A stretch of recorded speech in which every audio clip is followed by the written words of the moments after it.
light of moon, all that was lost is revealed. Our long bygone burdens, mere echoes of the spring. But where have we come, and where shall we end? Alright, gonna make sure to post about this.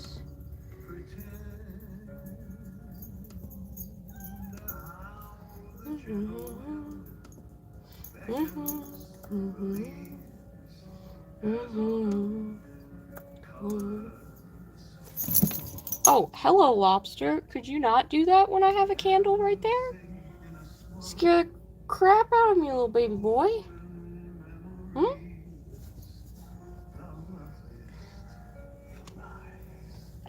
Let's move this somewhere less destructive for you.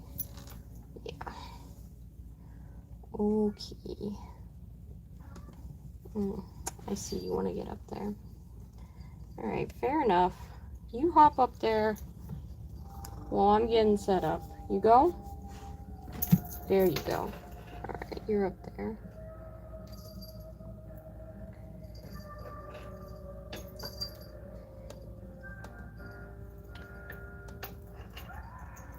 If you can hear the spooky music in the background, I've got records on my record player going.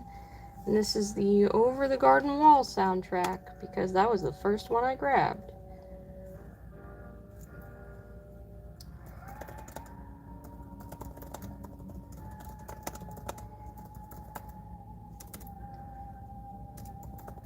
It would help if I knew how to spell Vulture. There we go. Hey, thank you for the happy impending new year. Reprehensible Penguin, you have a great username, and I appreciate it. It makes me very happy.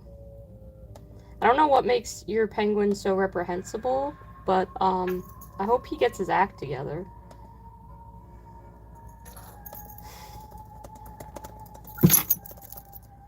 Okay, Lobster is still jumping all over my painting desk, as you can see. He has no sense of personal space, that little boy. But he is my boy, so that's something. Yes, do tell your penguin to mend his ways in the coming year. I think that will be healthiest for us all. Alrighty. So, this guy is like the model that I actually thought was the best model of 2021. But I voted for the crab in the Warhammer community poll because, I mean, obviously, we all want the crab.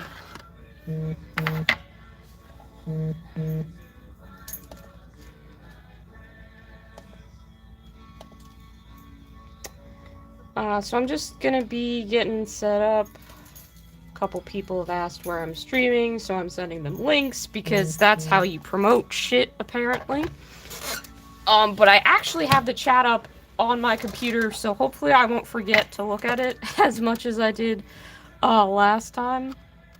And now you can all watch me commit all the cardinal sins of painting live, because, you know, painting straight from the pot, one thick coat, all those fun things I like to do. But I've been too intimidated to paint this, and I've been putting it off. And I said I wanted it to be the first miniature that I painted when I moved into my new place, and I unpacked all my painting desk stuff today, so I'm officially out of excuses for why I haven't started painting this guy yet.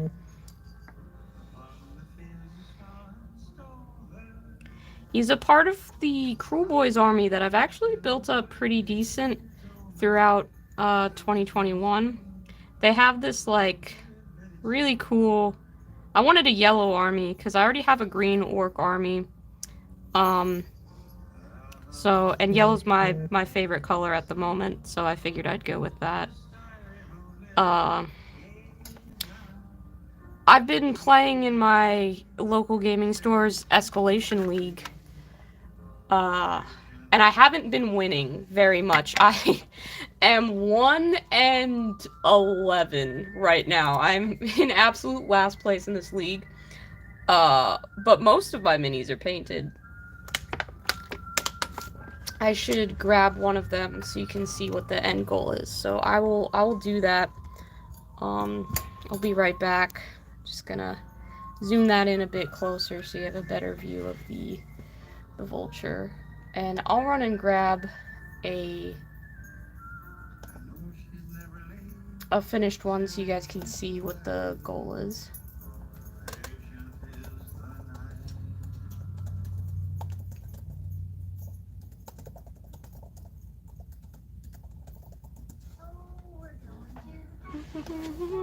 Okay, I'm gonna get it. I remember where it is.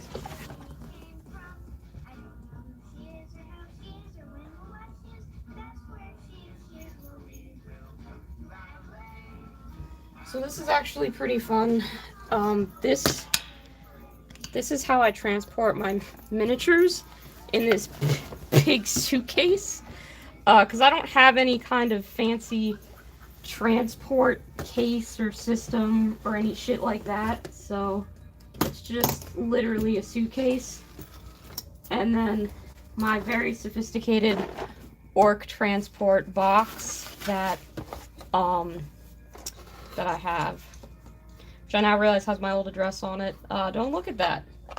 Don't dox yourself on the internet by accident, kids. But yeah, we'll grab a couple different little guys. The bigger ones are all packed away somewhere else. Honestly, it's so much unpacking.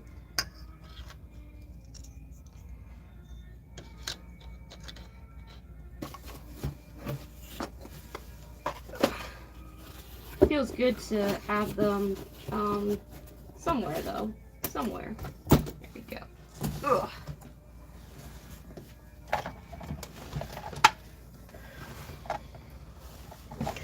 So this is at least the color that we're going for the orcs. You can see it's kind of like yellowish. And then they've got this stripy pelt pattern thing going on because I wanted it to look like zebra stripe gum. Obviously, that's what you do with orcs. But yeah, those are our little goals, and I've got a paint plan written out so I know all the steps and don't have to make any fancy choices, at least when it comes to orcs. So that's good.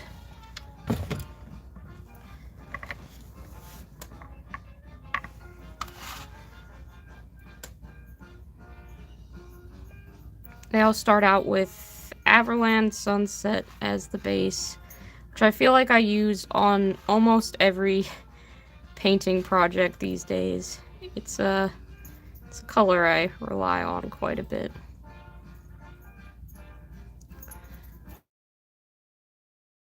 Take on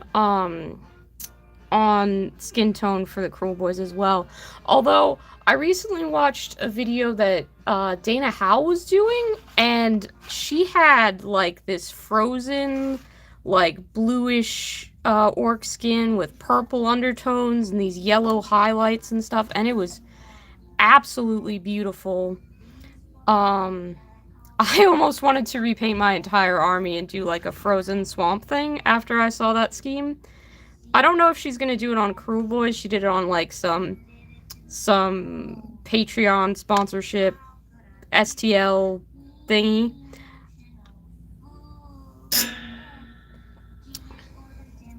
But it looked really cool, and I wanted to emulate that. So I'll have to find some excuse to borrow those colors for another project. Maybe a 2022 army that I don't need to buy.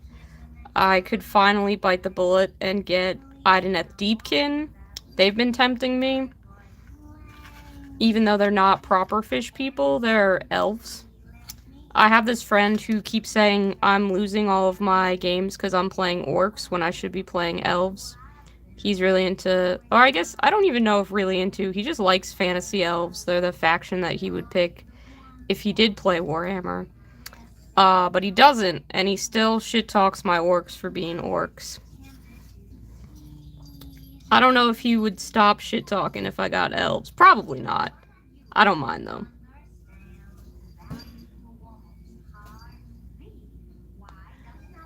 Hi, Mark. Thanks for saying this model is sick looking. He absolutely is.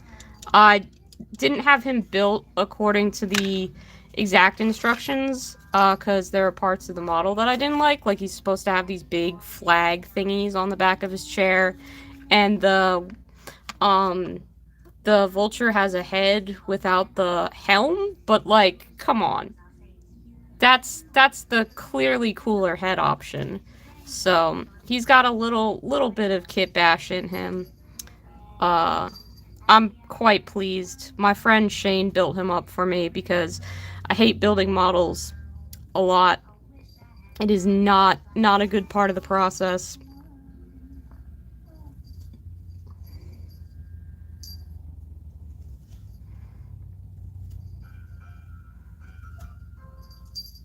And if I can avoid building models, I will. But I have so many sprues lying around that I'm gonna definitely have to build a model sometime in the near future. I somehow ended up with the spider guy half of the Red Harvest box set for a game Underworlds. I think it's Underworlds, which I don't even play, but they vaguely reminded me of like a horror podcast, so I was like, I would like to own these. And then my friend was like, hey, you want to go splitsies on this? And I was like, no, but also, yes, I will. So that's how I ended up with even more models. Guess I'm a sucker for anything that I can pull vague inspiration from. What heck? Hector, the cat, is once again meowing for attention. Because I'm not playing with him, I'm painting models. You can't stand that, huh, baby? Hmm? You're such a little baby. Can I paint one-handed and play with Hector with the other? Probably not. That's not going to end well.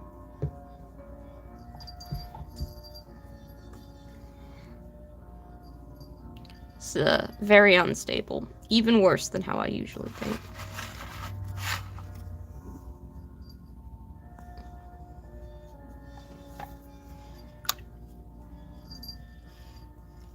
Thanks, Poppy. I will definitely try and have fun with this stream. I'm not sure if I'm gonna keep it going for like, oh, it's 2022 now, time to go to bed. But I figured I'd do something. Since I've been, moving and getting into a new house, I haven't actually had the energy to make proper videos. So streaming and showing off the fact that I have really cute cats is a very good way to fill time. I don't think I can get both me painting and Hector in the same shot, but I will definitely try. Filmmaker I am not.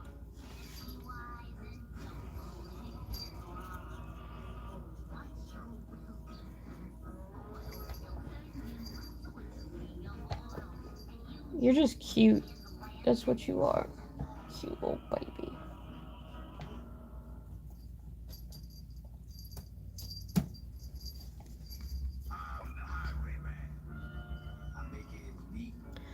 Thanks, Mark. You go to bed. Get some sleep. Happy New Year. Thanks for popping in.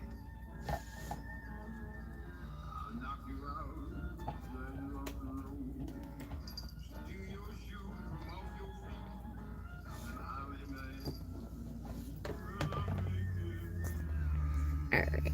Hopefully that'll calm Hector down for a few minutes so I can get some more work done. People talk about having kids. At least you can put kids to bed, in theory. You cannot put a cat to bed. They absolutely just do what they want. And I guess I could set up all of my painting stuff in, like, a separate room and close the door. But then they just scratched at the door. And since I now own this house, I have to kind of care about when stuff gets scratched up. Which is new for me, because I used to just be like, I'll just lose my security deposit, it's fine, whatever. But that will now be a me thing that I have to replace if doors get messed up. I think we've got all of his orc flesh painted. I can't quite tell if he's got a shirt on or not. I don't think he does, so I'll just paint all that in there. Boop. Sorry, sir. I guess I could pull up a reference of what the model looks like. That would be the smart thing to do, but I'm doing bad enough at monitoring the chat to do that. So, if any of you have painted this model before and happen to know whether he's wearing a shirt or not, let me know. Because I am just going to assume that he isn't, like most of the other boys, and go with that.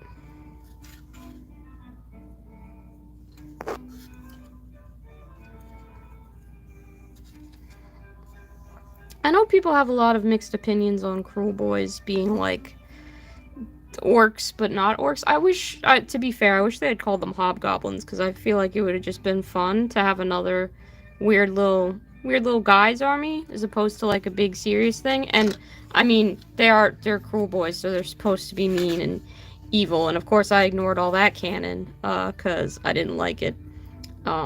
Made my guys just kind of misunderstood. Even when I'm playing the bad guys, they don't actually have to be that bad. So you know, they don't ascribe to human morality, but that doesn't make them evil. Hector apparently has some strong opinions about that. Do you? You do? You do? Mm-hmm. This is what it's like every day of my life, having conversations with a little cat. I wish I knew what he was saying, because it would be pretty fun if he did have Warhammer hot takes, but I don't... You do? I think you just want me to play with you more, which we already discussed. I have a painting stream I'm doing, buddy.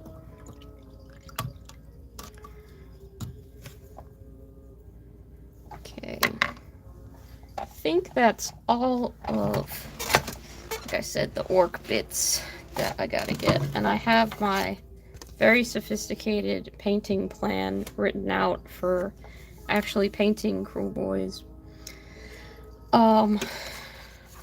The thing of it is, I also have a goblin to paint and a vulture, and I've only half decided what color I want to paint that vulture, which doesn't bode well for it actually being something I'm confident with. The color scheme for the vulture that I have in mind is, I hate these paint pots. Opening a new one is just not... there we go. The color scheme I have in mind is, I don't know if anybody's got Willy Wonka and the Chocolate Factory, the Gene Wilder version, as memorized as I have, but in one of the opening musical numbers, there's just a bunch of candy up in there for whatever reason. Some of the lollipops in that scene have a very nice, like, pink and brown and, like, an orangey yellow color palette to them, and I thought that would be cool to do on this vulture, because stripes have been a big thing for this army. Most of their pelts are striped. Just stripes are fun to paint. So I don't know if birds can have striped wings, but this one might. It would be easier than painting his wings checkerboard, which would be the other patterned option I have to go with. Alright. Finished the first side of that record, and in order to make sure I don't sit in a chair and hurt my back for like however many hours I'm gonna sit here and do this every time The record ends, I gotta go get up and flip it over. So, you know, entertain the people, Hector, while I am right back. Or follow me. That's okay too.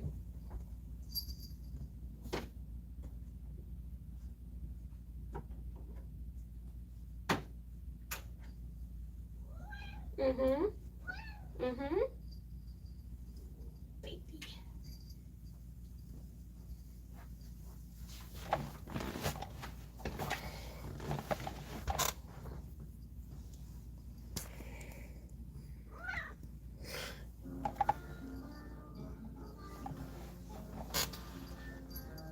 Oh.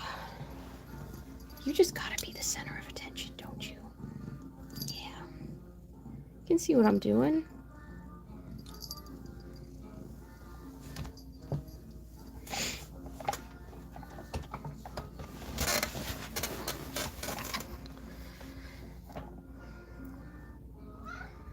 Yeah. Sorry he's such a ham. I mean to focus on painting, but it's very difficult when you have a distraction like a cat. I'm not good at avoiding how cute he is. And he knows it.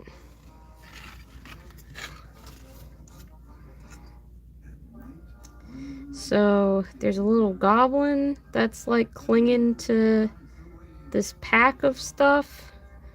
And the goblins in this army are painted to look like those strawberry bonbon candies that everybody associates with, like, your grandma's house.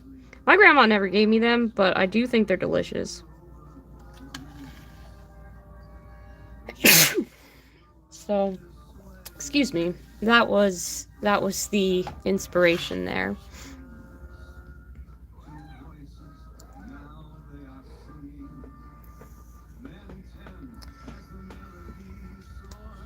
Sir. Sir. Can't be on camera. And I can't play with you. I'm painting.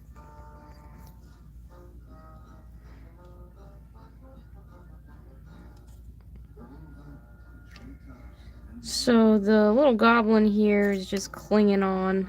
He's like a little buddy. He does have a mandrake that's like screaming, so that's pretty fun. Yeah, Olivia, you are correct. Cats and painting is definitely an adventure.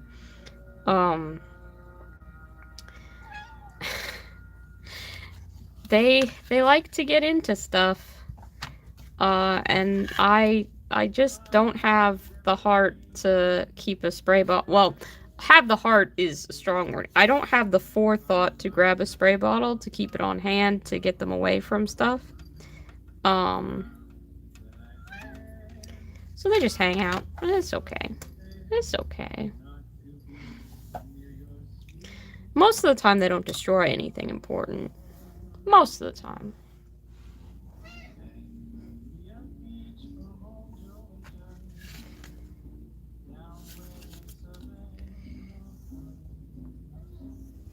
So we'll get him painted up. And then I have to decide what color to kind of base all of the Vulture's skin? Is feathers, skin?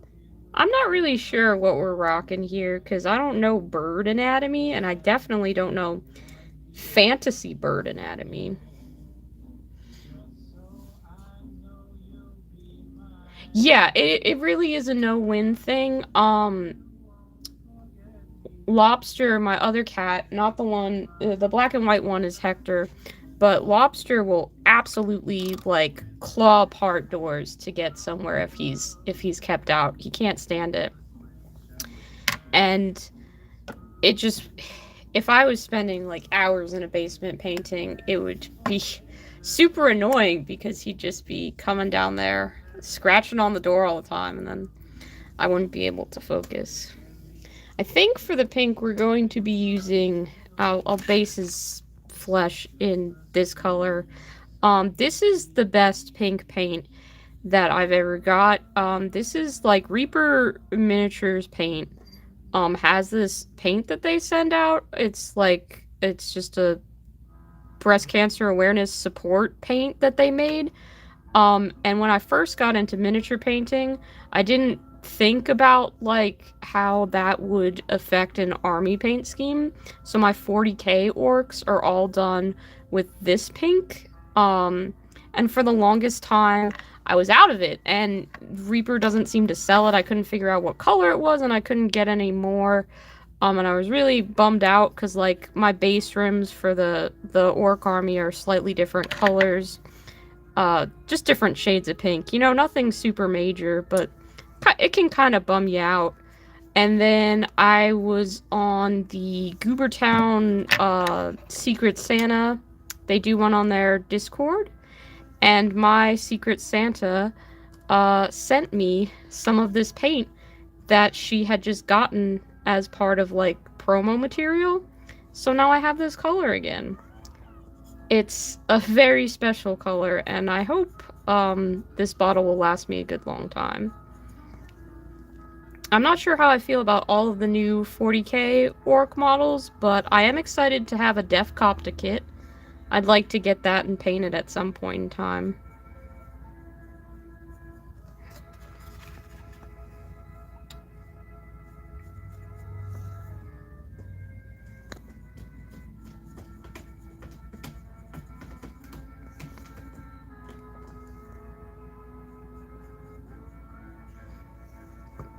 You'd think that would make me, like, preserve this and not use this pink just randomly on other stuff, but here we go. If you've got, like, 10 bottles, you know, you should, I don't know, I was gonna say DM me, but I have no idea how YouTube works. If you message me on Instagram, there should be a link if you have an Instagram. We can definitely talk. I would definitely buy that paint off of you and then have a lifetime supply of the color pink that I like. That would work out quite well for me.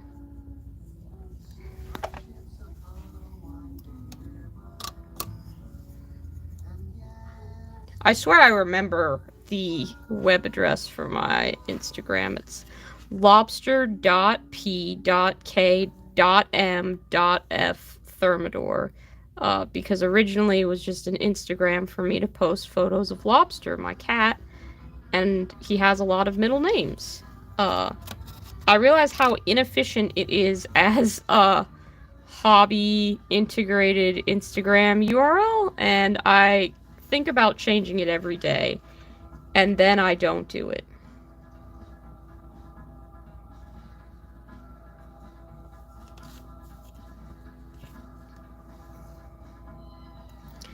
Would this have been smart to do in sub-assemblies? Probably.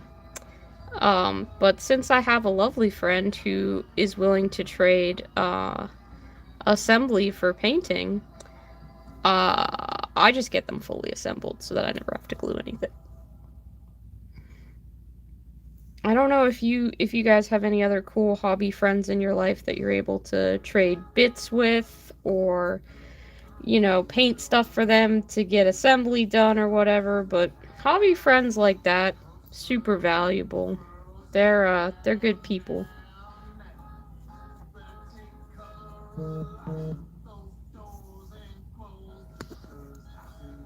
Alright, Olivia, I think I just got your message on Instagram. My phone showed that I had a message, so I will check that later because I'm using my phone as a camera right now, but very much appreciated. Thank you so much.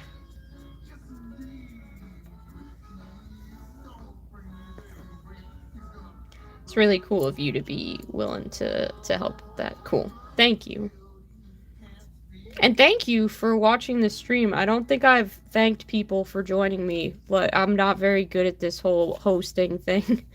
But thank you for being here. You could have been doing anything with your New Year's Eve, and you're choosing to spend precious minutes of your life watching me apply non-thin paint directly to a model. Bless for that. I hope that everybody in the chat had a much better 2021 than I did, 'Cause, aw, thanks!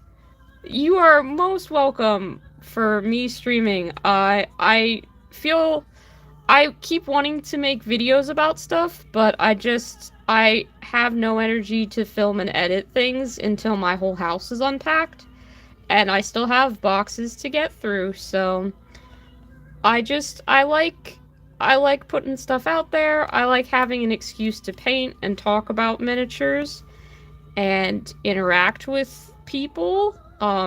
People who comment and stuff like that make my day, so if and like I know how it is when people you watch for fun take breaks, um which is totally valid.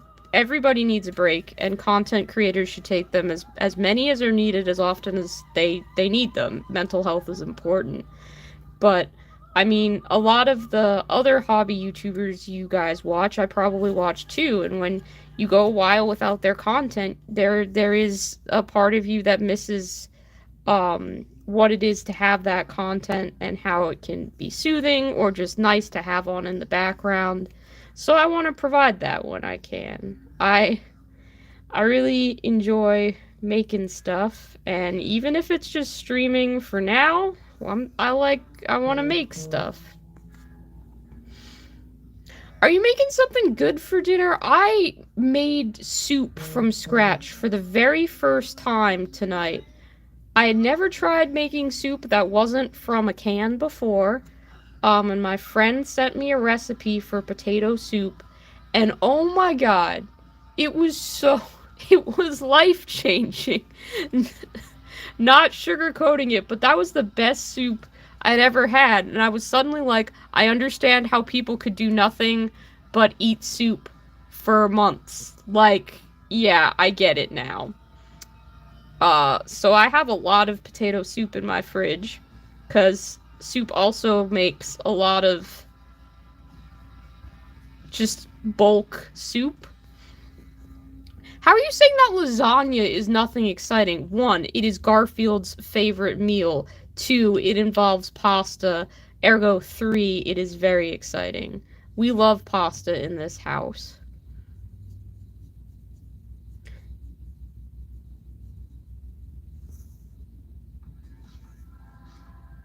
Pasta is a crucial component of my happiness.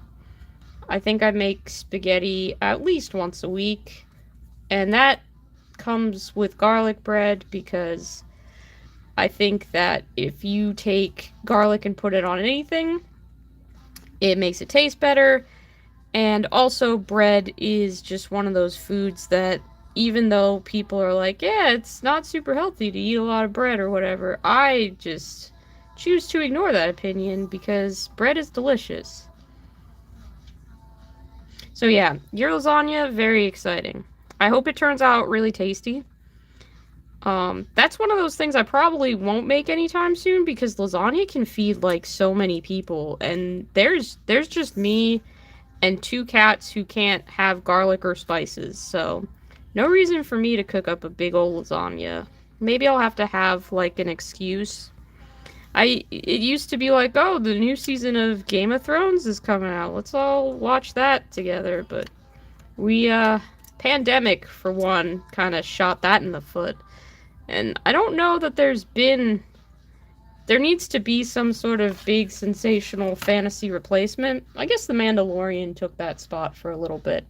But I'd like something new to come up and capture everybody's attention again. I think that would be good. I love when phenomena like that happens. I've been trying to get into The Witcher because my friend's really into it. And I haven't watched any of it, and I want to understand all the memes. I hear that Wheel of Time is good, but I have this whole thing where I just can't give money in any capacity to Jeff Bezos. And it's on Amazon, and it's the one hill that I'm still clinging to. I know there's no ethical consumption under capitalism and all that, but I've never bought anything off Amazon, and I've never subscribed to Amazon Prime or had an Audible account, and that might just be my one dumb holdout. But as long as I can hold out not compromising on that, I will. I understand it's a dumb hill to die on, and for people who can only get their hobby supplies or groceries or whatever from Amazon, like, no judgment, you do you. I totally understand. It's cheap, it's easy to get stuff shipped. Um, it's just a me thing. It's just a me being a holdout. But that's why I haven't seen Wheel of Time, and also why I haven't seen Good Omens, and that one hurts. That looks like it's really cool. Especially since I did watch quite a bit of Doctor Who in my youth, so David Tennant's always been a favorite. He looks like he's having a lot of fun in that role.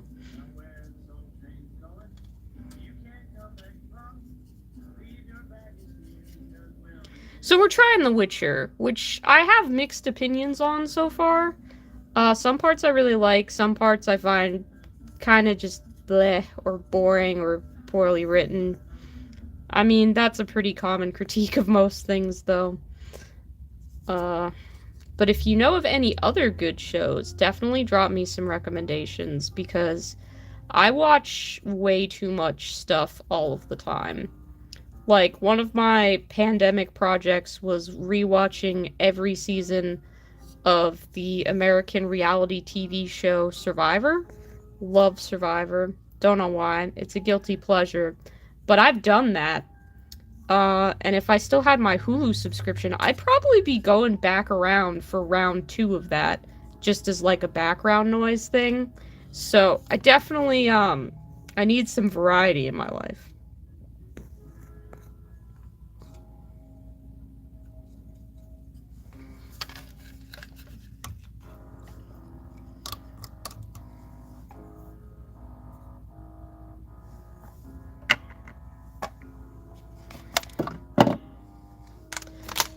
I guess ideally, if they were going to make a show, I want something with a lot of practical effects.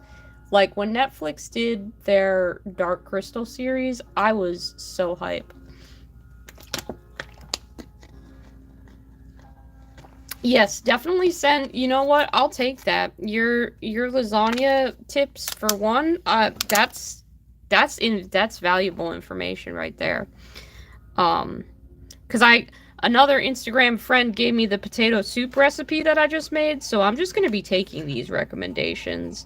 I'm trying to cook for myself a bit more than I have been, because I actually live near a grocery store and can, like, if I'm like, oh, I have almost everything for this recipe, except for some reason I don't stock fresh cilantro all of the time in my house, like a, chef would, can just walk down there and get it.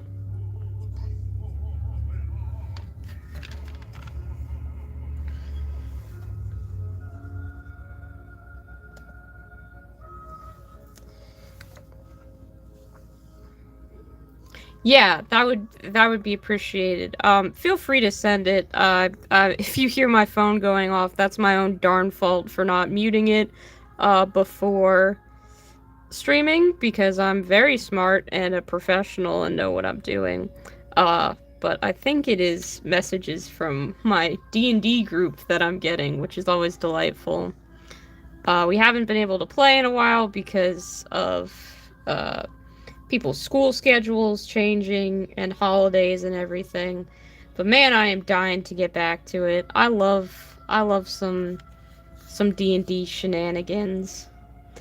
I played a lot of D&D and I miss DMing. Right now I'm a player in a lot of groups because I haven't really had the energy to put together a campaign, but I'd love to do like a big one with just a ridiculous amount of painted miniatures and like proper terrain and stuff like that, because now I have the room to actually build terrain. I was holding off on doing any terrain projects because my excuse was always, oh, I have no room to store this. But now I do.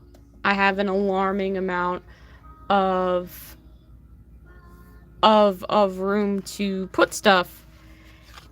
And I don't have storage as an excuse anymore, so I have an entire basement I could just keep terrain in. So maybe I'll finally get around to painting up some terrain. That'd be pretty cool.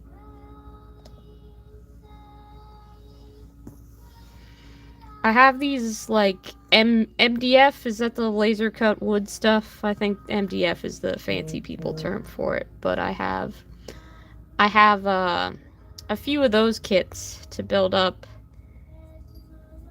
They're like old mansion house looking things. I think I pledged to them on Kickstarter a while ago. Back when I had one of my jobs with a lot of disposable income, I would just be like, ooh, look at that. I got a bonus from work. I'm gonna buy a bunch of stuff that I don't need but might want. And that job was really bad for my mental health, so I'm glad I don't have it anymore. But it's like, I purchased all that stuff a while ago, and now it's all coming in, and I'm like, oh, crap, why did I think that I needed this? I did not need this.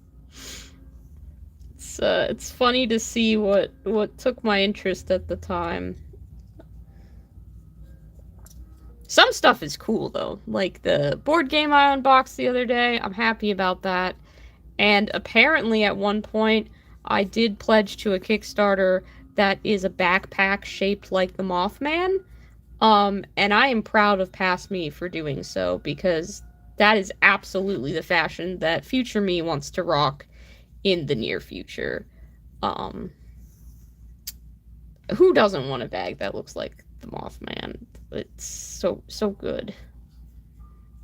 We need more Mothman shaped things in the coming year. Maybe that should be my New Year's resolution. It was gonna be to like grow as a person and heal from some of the stuff I've been through, but I could throw away those really important practical goals and just be like, acquire Mothman stuff. Yeah, it is awesome. Past me did have some good taste. Some questionable taste, too. I love just finding stuff and being like, oh, we thought we needed this. We didn't, but the Mothman choice, that's a solid one. I think I'm biased, though. I kinda... He's the best cryptid, so...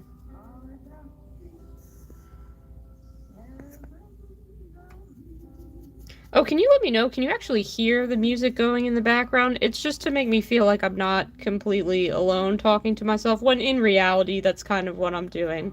But I want to know if that's messing with any of the audio, because... Okay, cool. Audible, but just barely. Yeah, that's kind of what I was going for. I do find joy in the Mothman, and my love of the Mothman, at least to my knowledge, isn't hurting anybody. So I think you're right there.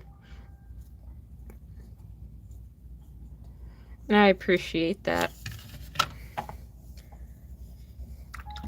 This pink is definitely giving this Vulture, like, kind of a hairless cat vibe that wasn't exactly my intention. I think I might just block him all in with this pink. The feathers will end up being a different color, but I think I'm gonna do them in pink as well, just so I can kind of see the... It's hard when you can see all the details in black and white, and sometimes things get all crossed up together for me. So I like to block in just the silhouettes and then pick them apart. Because I can bring all that detail back with a wash and a dry brush if I need it. But for now, I might just paint them all in, see how he looks. Speaking of music, that record's run out, so I will go put another one on. And remember to get up, stretch, and not sit for too long. Yeah, that's what I'm gonna do.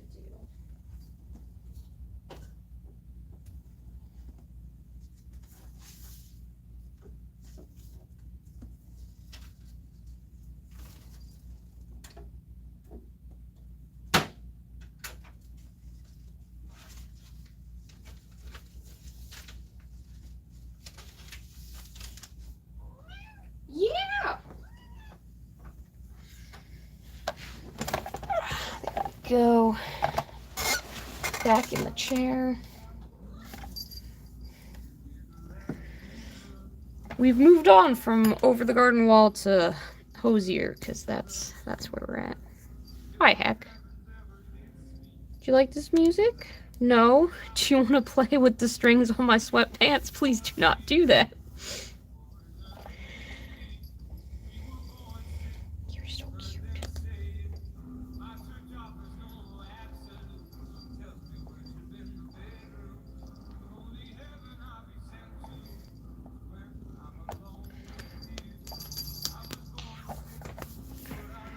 Careful with those little baby claws of yours, huh? Ow. Go play. Go play with your brother.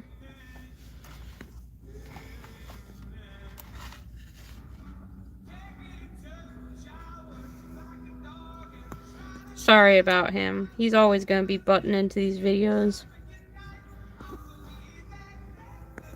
I'm only slightly sorry, though. Like, I feel like half the reason anyone should have a YouTube channel is just so that you can hold up your pet to the camera and be like, look, guys, my animal is the cutest animal to me.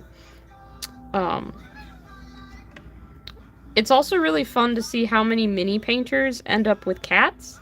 Like, Brent from Goobertown has Snuffles and Gordon. I think Trent from Miscast just got a little black kitten named Faye. And holy crap, that cat is cute. I don't think Casey from eBay Miniature Rescues has cats. But I know there are others out there with some cats. And it's fun to see that.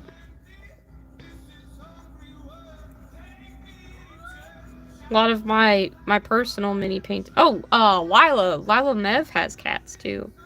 I have a sweatshirt of hers with one of her cats on it. It is so cute. I'm a sucker for cats.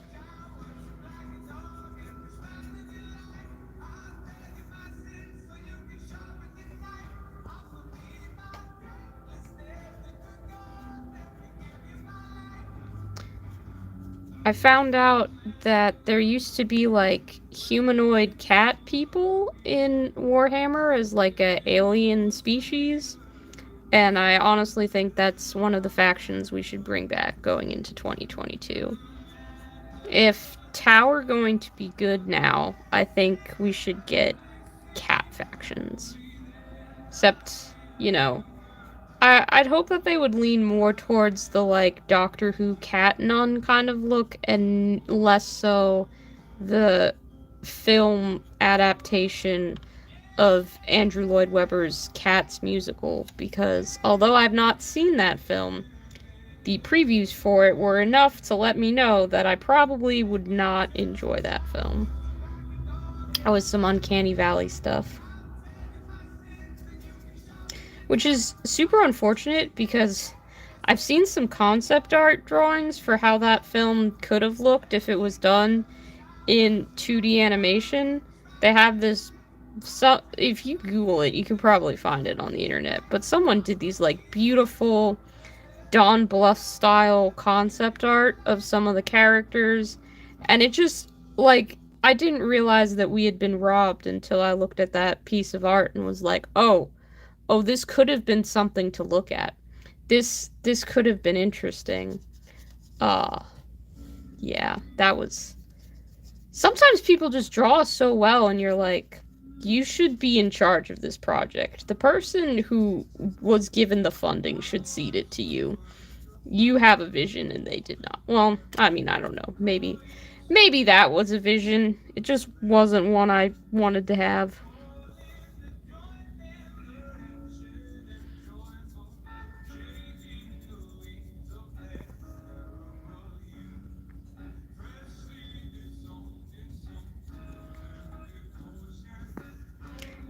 I have used this model in a couple of games without any paint on it. So I'm hoping he stays alive a bit longer once he's painted. But he's pretty good in game. His main focus is, like, shutting down enemy wizards. which is a cool mechanic because I'm tired of people casting spells and killing me in Age of Sigmar. So, if the enemy team has a wizard, he can be super useful. And even if they don't, he's got a decent amount of wounds and attacks and stuff like that. He's not the best, but for his point cost, he's only like... He's 280 points after the most recent adjustment, I think.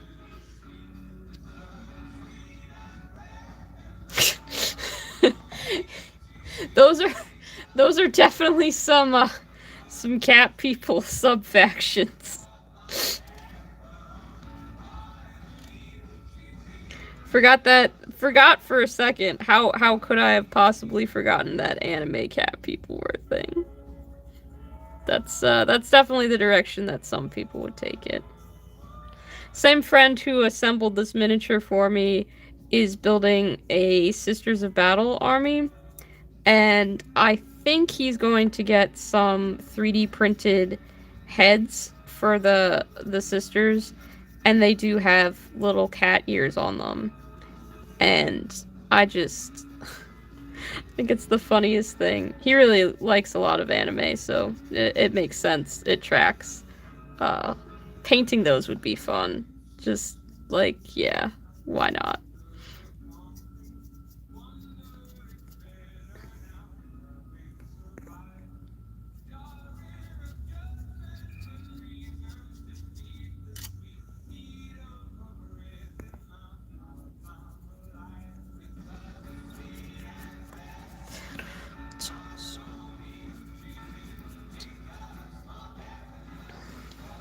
He's coming along, slowly but surely. I suppose I could have switched to a bigger paintbrush to make this process quicker, but that would not be authentic. I tend to pick up one paintbrush and use it for just about everything except the eyes on a given project.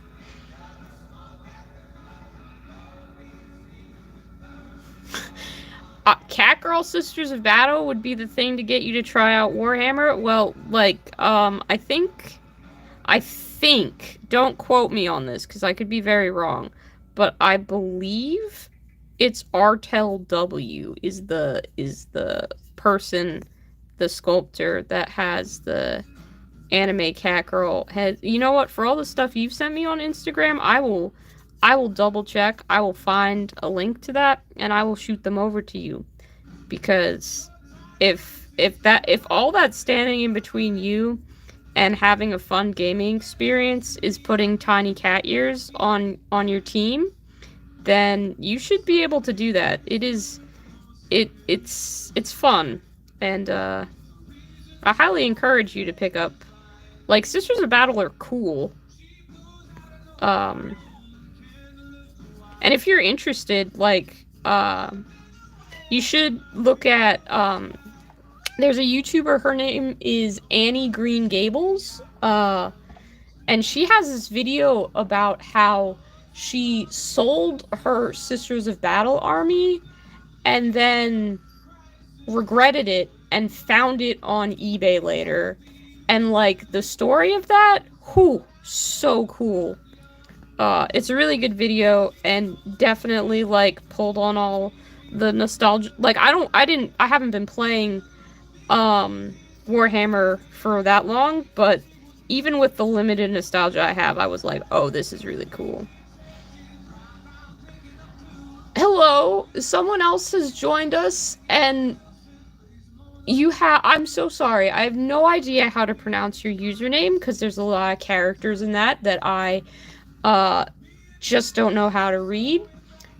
And you definitely said something, but again, not sure what you're saying there, but happy to have you with us. Welcome to the stream.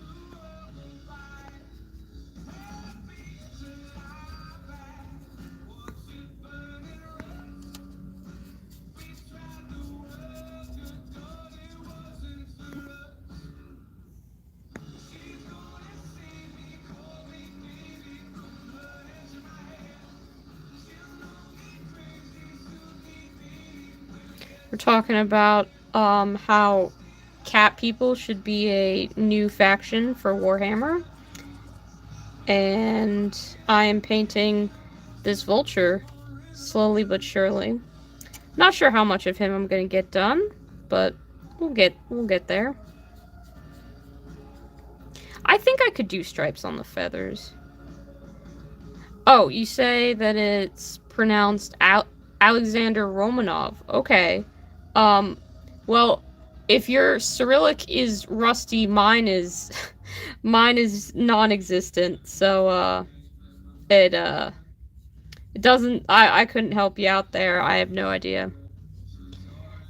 And Geek Witch Nails is just here for the cat maid talk. Excellent. Well, you know, happy to have facilitated that today. I don't think I'll be painting any cat maids on the channel, but you know, there's whole anime subcultures that will support that interest, and I'm sure there are plenty of miniatures. What we do have on this chat though is actual cats. That is Lobster. And he's going to try and chew on the handle of that because it's made out of foam, and he does not need to be eating that. And you know you don't need to be eating that. So I'm gonna go put that somewhere out of reach so that you cannot tear that up. No, baby.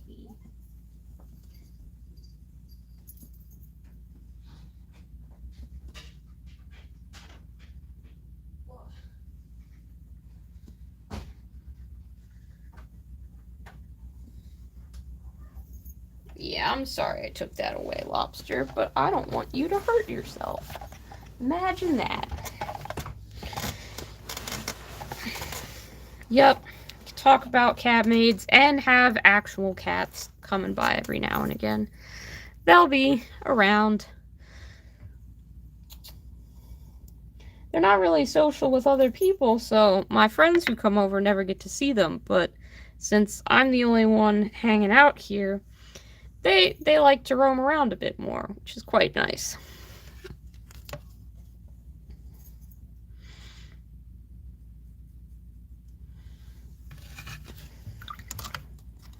My music stopped again, so I will get that going.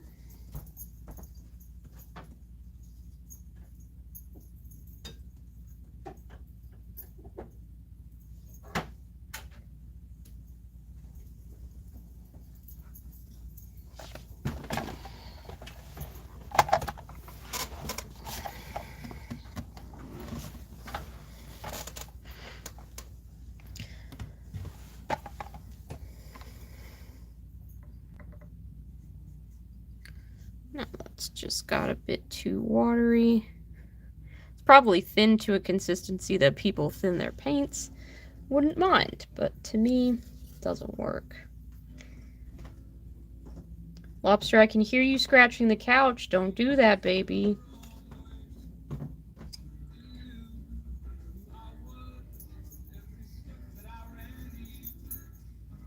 You know you have pets when you can tell just by the sound exactly what it is that they're getting into that they shouldn't be. I think as a kid I thought, like, adults could read minds when they knew that you were up to something, but no, kids are just really freaking obvious when they're trying to be secretive. I don't think I'd ever actually manage to whisper at an acceptable level as a child.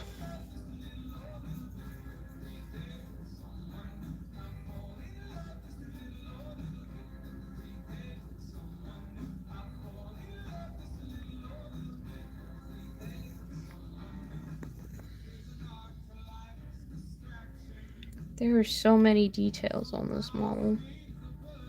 This is the model that I think is actually the best model of 2021. I said that at the beginning of the stream, but I did have to vote for the crab. I mean, the fact that the crab did not win and they gave it to Bellicor instead, like, he was robbed.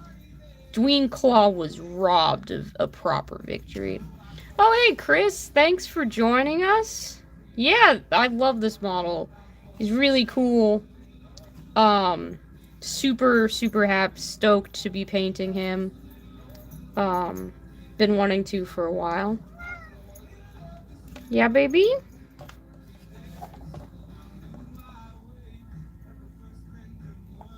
Hey, Negan! Hi! Nice to see you here. Thank you for coming to the stream.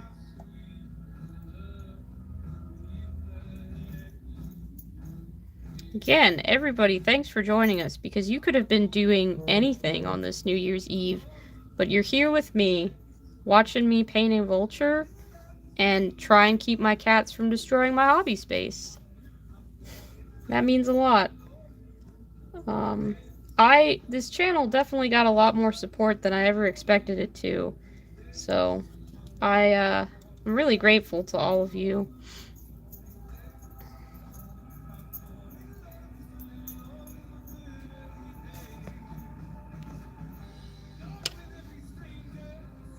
Ooh, building some German specialist teams.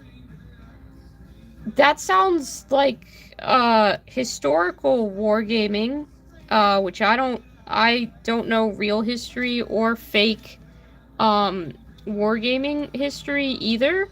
So I think, like, I'm not the kind of person who's like, this battle actually happened in real life. I would like to reenact it and see what choices I would make. There's no orcs and goblins involved, so I tend to lose a bit of interest.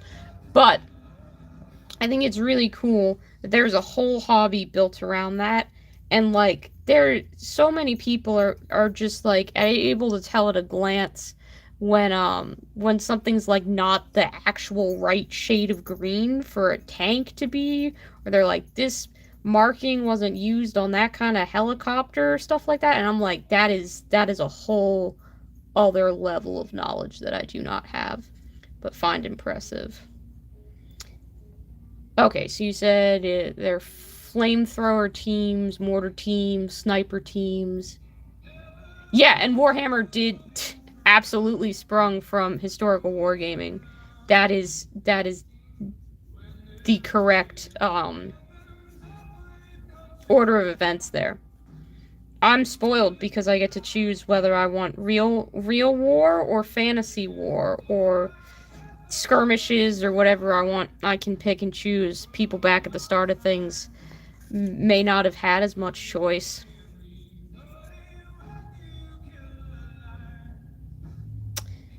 Okay, your Germans wear gray uniforms, even. Fair enough. Yep. I have to eventually buy some historical miniatures for a Turnip 28 project that I'm doing and really excited about. Because that whole, I don't know if any of you guys know what Turnip 28 is. I just saw it on Instagram at one point. But that just looks like a fun little world to get immersed in. Oh, and Chris, you did some World War I Ottomans. Okay, cool.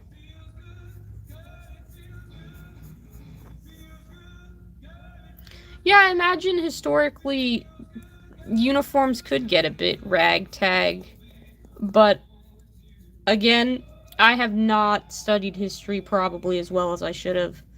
Will not be an authority on that.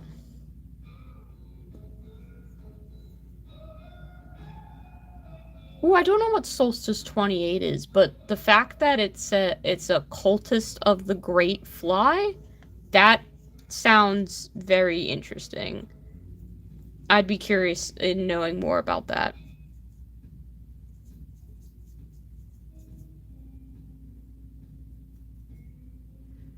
Okay. Hopefully, all I have left to do is the wing parts. And then we can make some more decisions about what to paint after that.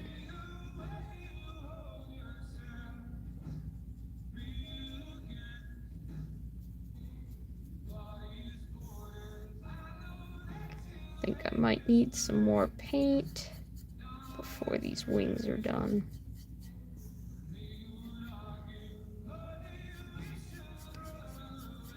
I keep keep meaning to do big centerpiece models for my army, and they're one of the things I procrastinate on because they intimidate me. But you're not gonna sit on my to be painted pile forever. We're accomplishing some tasks in 2022. We're gonna get you painted up. Okay, charity event you took part in. Eldritch God sculpts? Oh, that sounds amazing. You should send me a photo on Discord of what this Cultist of the Great Fly guy looks like, because Eldritch Horror is fun. And I would love to see that. What? Ow! Excuse me, lobster, that's my leg. I need that. I need my other leg, too.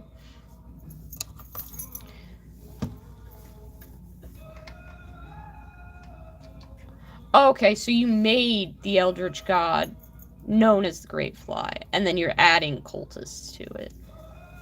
Cool. What, baby? What do you want?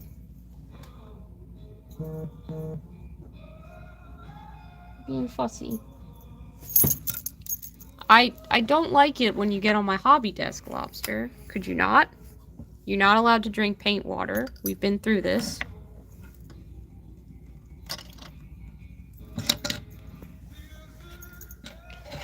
No respect for personal space. Okay, cool. You said you sent me those photos. I will check them out. Excuse me for just one moment, because I need to move the boy. Ugh. Would you stay on the ground, please? Would you please do that for me? Go play. Go play with your brother. I gave you food and water before I started this, so you now bug me. But now you want attention, huh? You want love? How dare you?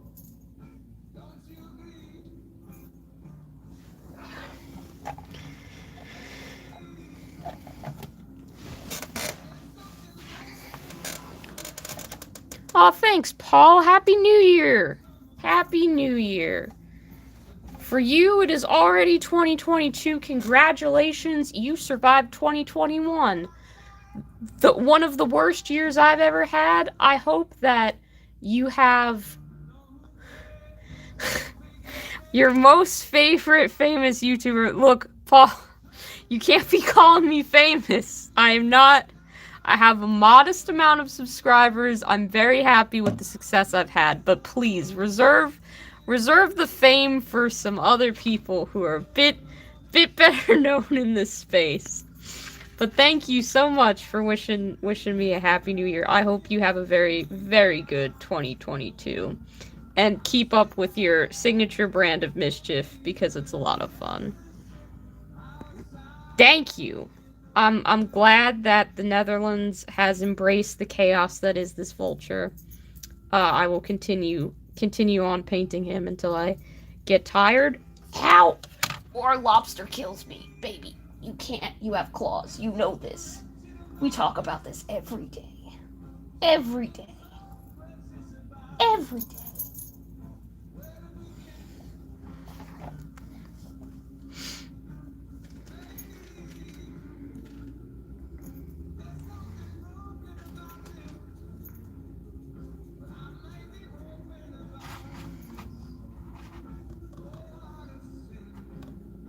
Thanks, GMJ. Happy New Year to you, too.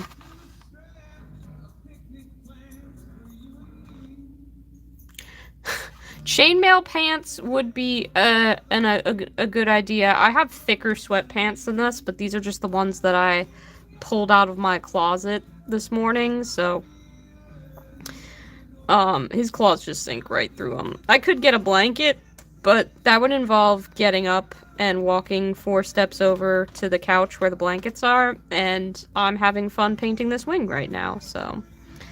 Hopefully, Lobster's gone off to cause mischief somewhere else. They've both walked into the kitchen, so maybe they'll destroy something in there and I can go and clean it up a little bit later.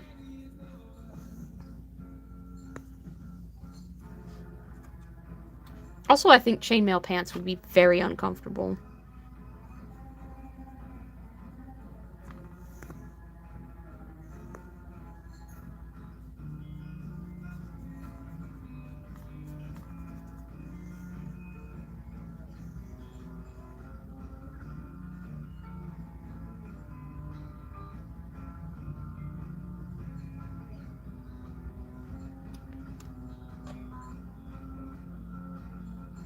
Using a British rocket launcher and an American flamethrower for your Germans. Hey, I wouldn't be able to tell the difference between any of those things.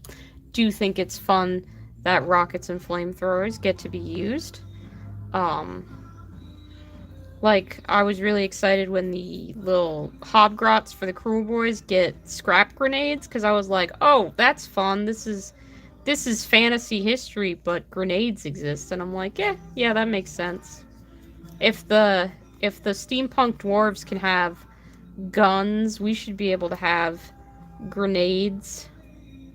And then Cities of Sigmar, one of them had like some sort of flying helicopter whirligig sort of thing, and I was like, oh, that's different, that's cool. Trying to think of all the different armies I've fought in our Escalation League. And my Hobgrots actually stabbed that helicopter thing to death, which was funny. Not how either I or my opponent was expecting that to go. Yes, the gyrocopter. That's what it was. Thank you. Yeah, frankly, everything that Nurgle does scares me vaguely to some degree.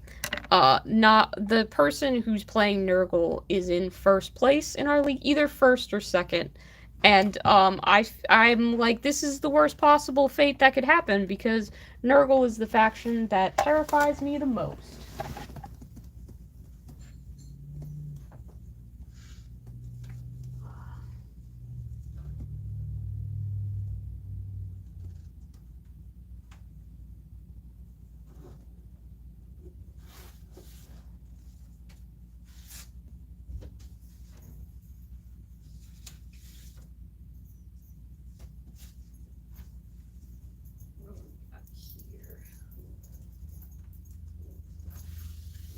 The other Hosier record. Let's put that in. Let's put that one. Ugh.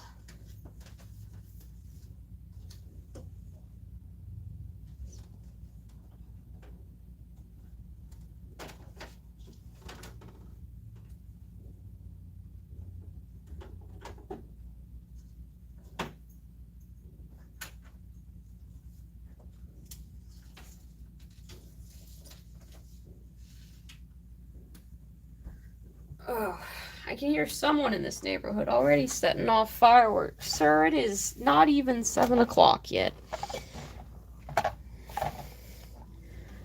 Both, GMJ. Nurgle terrifies me because all of the models are scary and gross, and I don't... Like, people just be walking around with their guts spilling out. Or fly heads, and I don't know what it is, man. They just give me... They give me the heebie-jeebies, as I would say if I were in a goddamn Scooby-Doo episode, but I don't know what it is about Nurgle. They just gross me out. And then, like, those exploding sixes that they have, I think they actually lost those with their Codex update. I don't know, because I haven't played them since the Codex update came out, but those are devastating. No! This is not supposed to be a space where we support Nurgle. Incorrect. I was cultivating a place without Nurgle. Oh gosh, no. The Gross Boys are so spooky. I do not like them. You will not see me painting Nurgle on the channel. That that isn't gonna happen.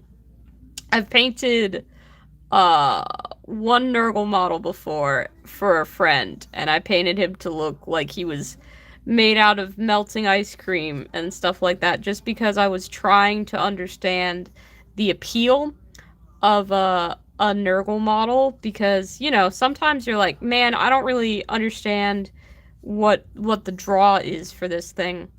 And I can tell you, I painted that model, and I don't get it.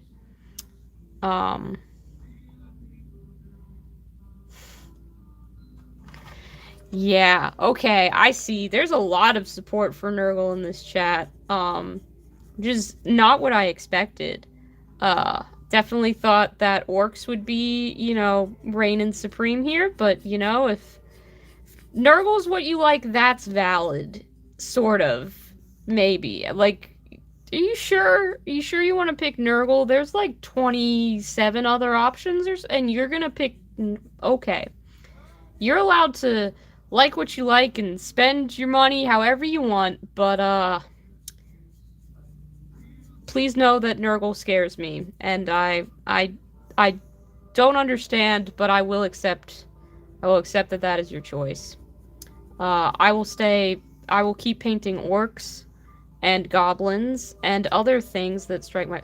I've painted other things, like, you know, there's a lot of models that I've painted, and I realize on this channel I pretty much have only painted orcs and goblins, and I'm not mad about it, but I also didn't expect to pigeonhole myself into that quite so much, so gonna make an effort to paint some non-orc and goblin things in the future, just to try it out. Like, I have some Adeptus Mechanicus models that I've really been procrastinating working on a lot, that maybe I should work on. I hear that they're really good in 40k right now. AdMech are, even after their points got adjusted a bit. I don't get the opportunity to play 40k very much, just because don't find the 40k community near me quite as welcoming as the Age of Sigmar one, so I've been sticking with Age of Sigmar. But I do have quite a few 40k models lying around.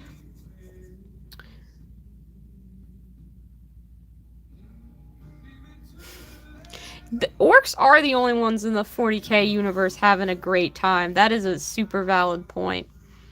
I feel like they really are just, like, this is the best possible day for them. They remind me so much of the war boys from Mad Max Fury Road, where they're, like, misguided, but they're having a good time of it. Except, you know, with orcs, there's not necessarily, like, a Morton Joe that's corrupting them or anything like that. That's just what they do. They're just little crazy lads. Maybe Nurgle demons have a great time too. You know what? There are select things of Nurgle that are okay. Nurglings, the little baby ones, they're not terrifying. They're okay. And then one Nurgle model, I don't remember the name of it, but I'm sure one of you in the chat's gonna know, had a little Nurgling, like, kitty cat on the base, and that Nurgle kitty cat was fine with me. Model.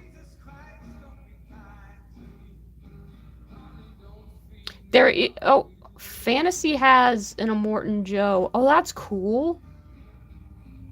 Yep, that's what it is, Negan. The worm spat.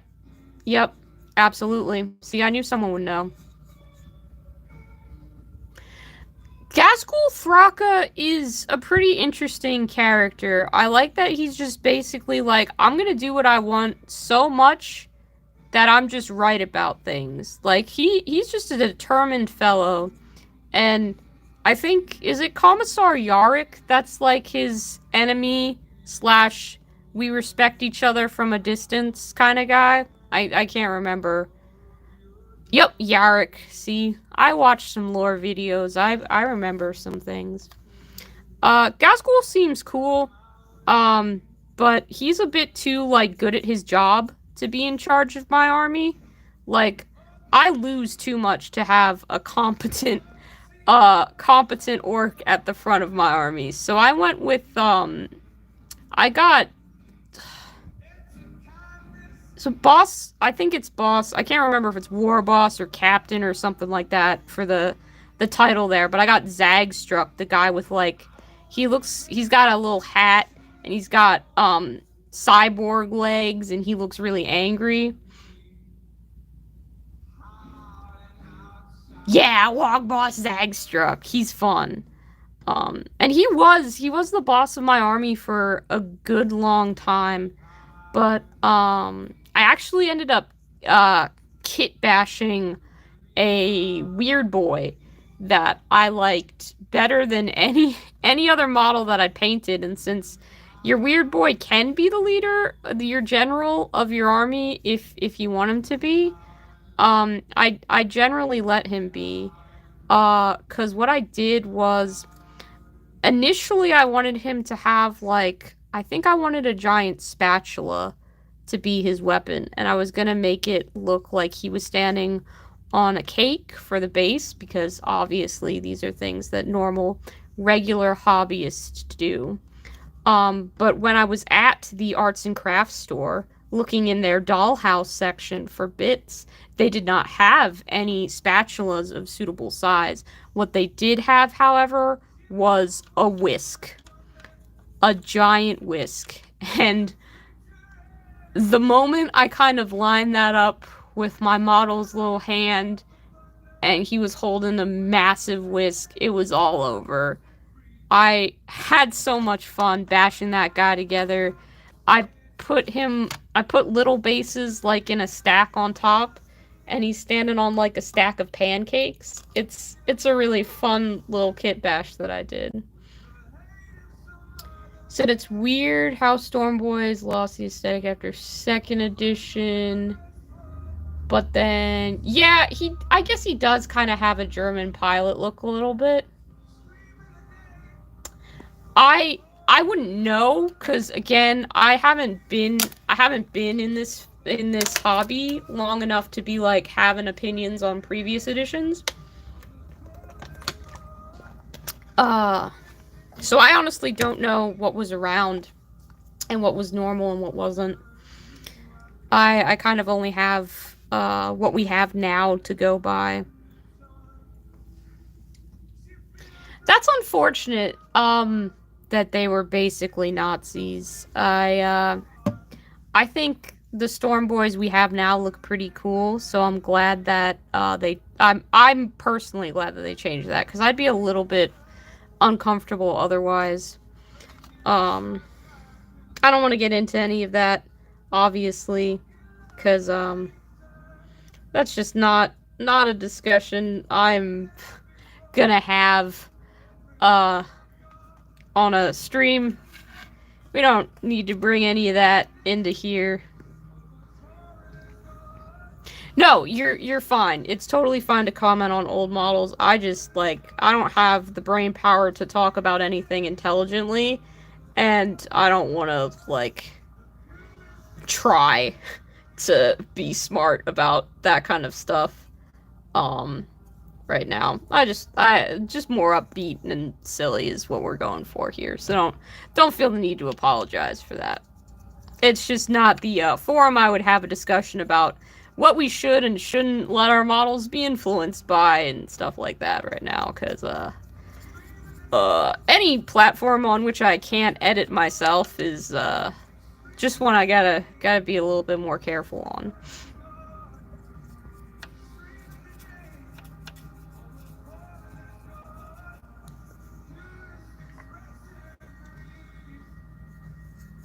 I do think it's cool, though, that there used to be a lot of variety in models. I feel like some of the old school models had a lot of personality going on that we have lost a bit. with the newer kits. I feel like most of the models nowadays, they kind of look competent, like they know what they're doing. And older ones, you could have like a little goofy guy just sort of hanging out, looking super clueless. I quite like that. The old Zotes, like Zotes are so cool. I love Zotes. Don't know what it is. Just little dragon centaur things. Like yes, I love them. They're the coolest. And the old Zotes are just they're so chonky. They're so like little dough balls just crammed together. They're terrible.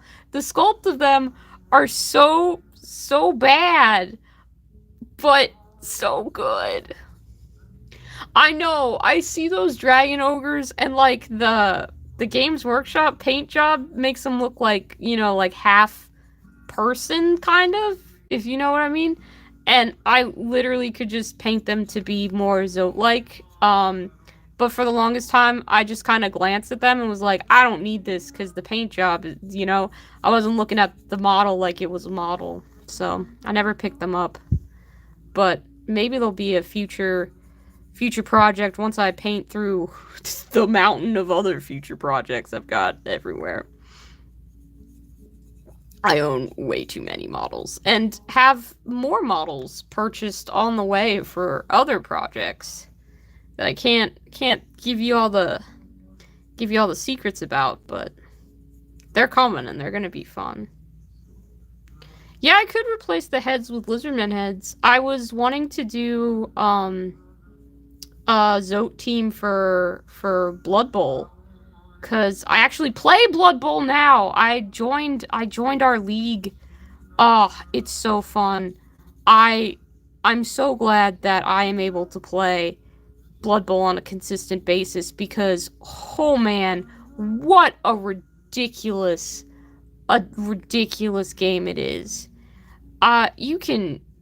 The goblins that you're playing against can just throw bombs at you, but also they can drop the bomb and just explode themselves. Like, it's just wacky. I love it. It's so much fun.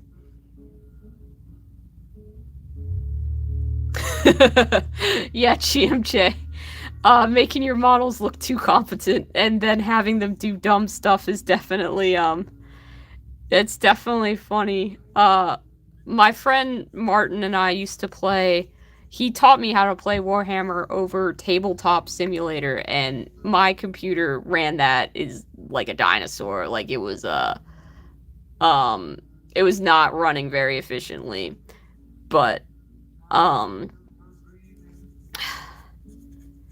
one time his dreadnought, I think it's a dreadnought.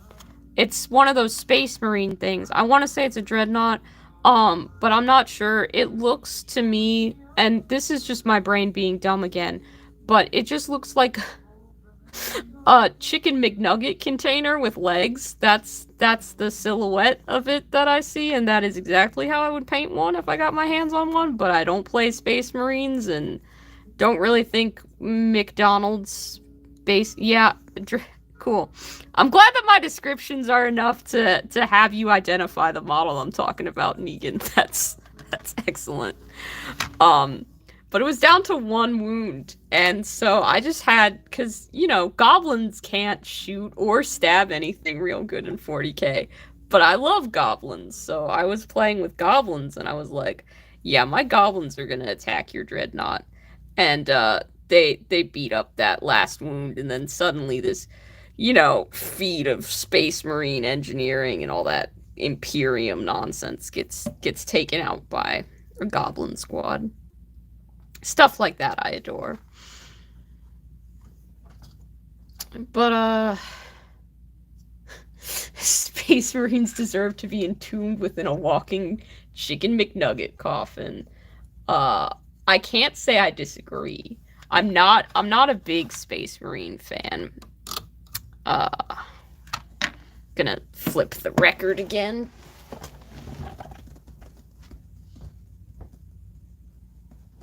Should have put the record player closer to my desk. Do do do do do.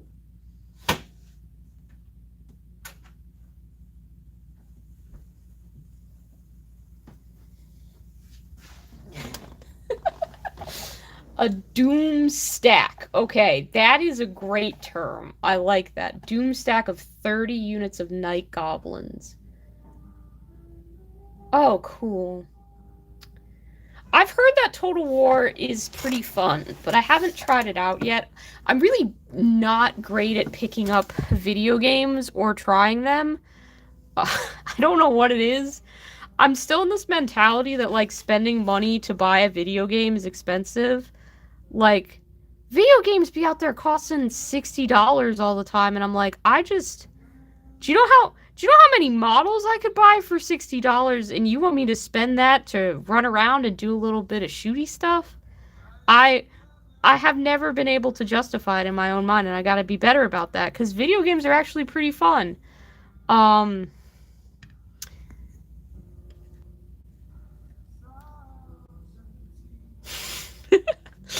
Oh, Negan. that, that sounds like fun.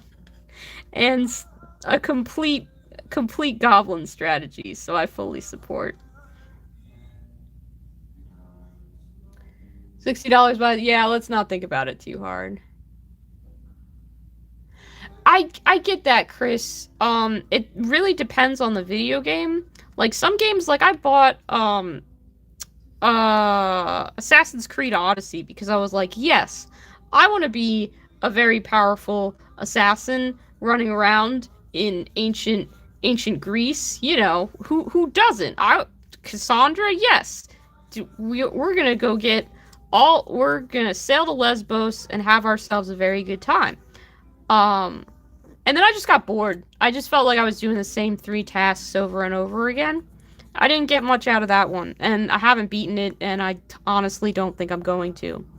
But then there are games like Final Fantasy 15 and Nier Automata and Night in the Woods and other games that I've played. I haven't played a whole lot of games, but there are games that have made me feel very deeply, like something in my soul connected with the storyline or the characters or the writing, and I got something out of that emotionally.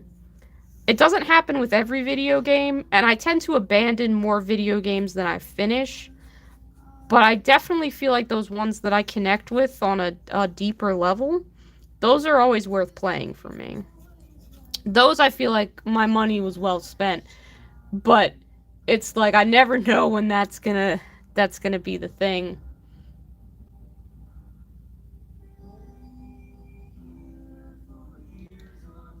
Oh man, that's pretty cool that they were available for the price of a white dwarf.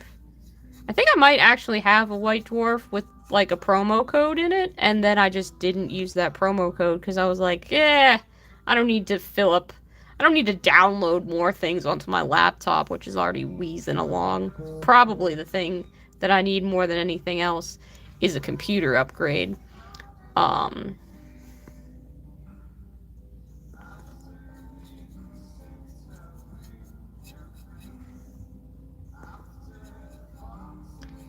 but that's just not something I can afford right now, and that's okay.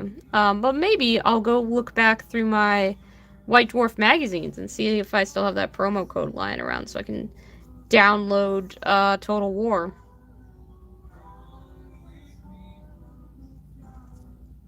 Yeah, I mean a lot of things that get a lot of funding turn out to be not super great. Sometimes they are though. I feel like oh, if it's expired already then never mind, but whatever it was, maybe Total War seems to get pretty good reviews, so it's one I could see myself picking up. Especially if I know a couple people that would be into playing it.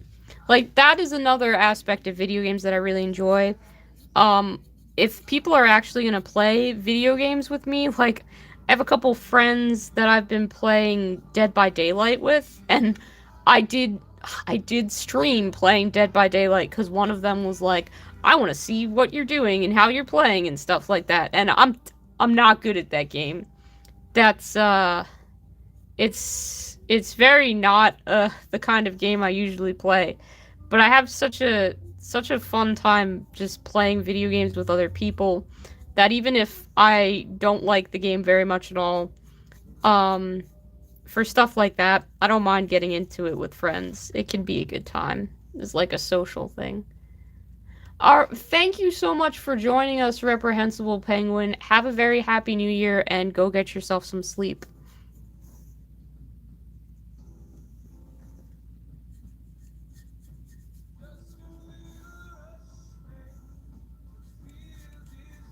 I'm at least finishing the pink on this Vulture. I have no idea how long I'm going to stream for, but we're getting that done. Because we're very close to finishing this wing. I need to let you know that I then waved at the camera. I waved because I have it up on my my computer so I could see the chat. When he said cheers, I waved as if waving goodbye to you, but you could not see that at all because it wasn't on camera. But I sure did do that. Good job, Fives. You are keeping it together. Look at you. Being sane, making good choices. Pink does seem a very achievable goal, making Morgan. I think we're gonna get there.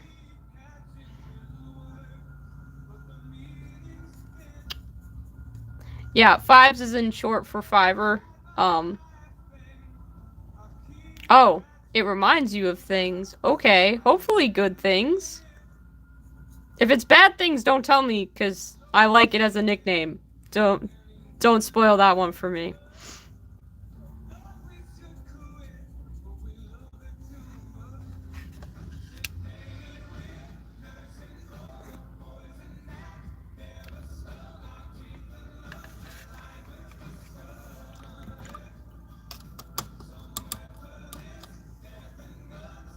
Yeah, so Fiverr is my name, and a lot of people are like the website or like a $5 bill, but it's actually after a character in the novel Watership Down by Richard Adams. So that's where Fiverr comes from. But Fives is a nickname, works, or Five. I got that a couple of times. When Umbrella Academy had just come out, and number 5 was a pretty popular character, so I would just get 5 full stop every now and again, which I don't mind. But yeah, Watership Down is a book. I don't know if it counts as a classic novel, but it's definitely known by people. And then also there was like an animated adaptation that traumatized a lot of kids. Yeah, it is about rabbits, GMJ, that's correct. That is correct. Yeah, it is the one with the traumatizing cartoon. And then Netflix remade it, and they've got a pretty killer cast doing the... Yeah, a lot of blood. For sure there's some violence in it. But my big takeaway from that is, even with all the stuff, the character, Fiverr, sees that bad things are gonna happen, does his best to warn people, and is not listened to by everyone, but is listened to by the people that end up being the most important to him, and has to leave everything that he knows, because he knows it's not safe and not good for him, to try and find a new home somewhere else. And that's a story that has resonated with me more this year than any other, after what I've been through, but it's definitely one that I have a lot that I can take from it, so I'm really glad that that's my name. It means a lot to me, and I know it's not a usual name for people to choose, but it is mine, and I spent long enough going through names that I'm very proud of it, so I'm quite pleased. Yeah, well, the nice part about stopping reading halfway through, you can always pick it up again. And there are actually two really good audiobook versions. You have the Amazon, and I believe Peter Capaldi of Doctor Who fame reads the one that they have on Amazon. But then if you like have a library card and go through their like Overdrive or Hoopla, if they have audiobooks there, my library does both of those services. But they've got another guy reading them, and he's got like this nice reading voice. So I quite enjoy the audiobook versions. It only takes like 11 hours or so to get through, which sounds like a lot, but is pretty fast for an audiobook, I think. So you can get through it not too bad. Highly recommend. And thanks, Chris. I'm very glad that I'm here too. I'm there are only okay, what it's oh fuck. Trying to do math.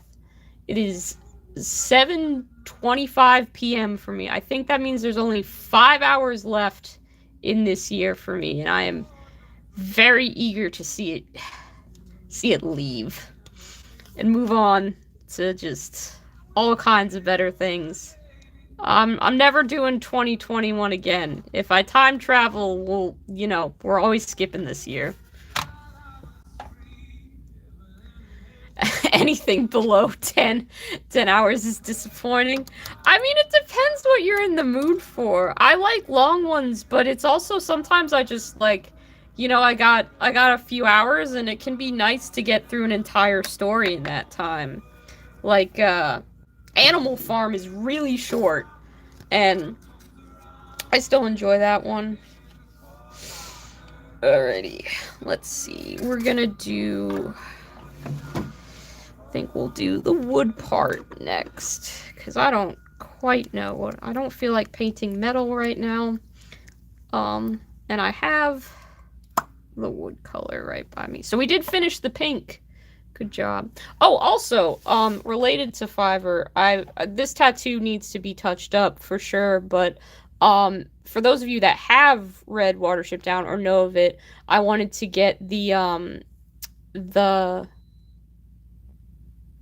hang on, there is something beeping in my kitchen, and I need to go check on that. I will be right back.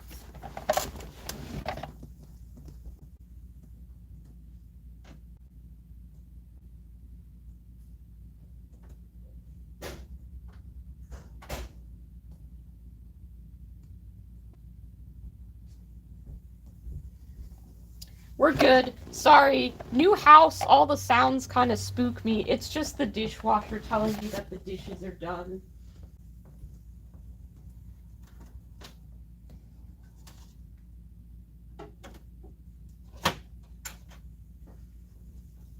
Honestly, very polite of the dishwasher, but I have a gas stove now, so I'm always kind of just like, is it a gas leak? Which it's not. There are no gas leaks. Ugh. But yeah, I have a tattoo of El Herrera, the like folklore rabbit hero, on my arm that my friend drew up for me. And I wanted him to have 3 eyes because I just thought that was cooler.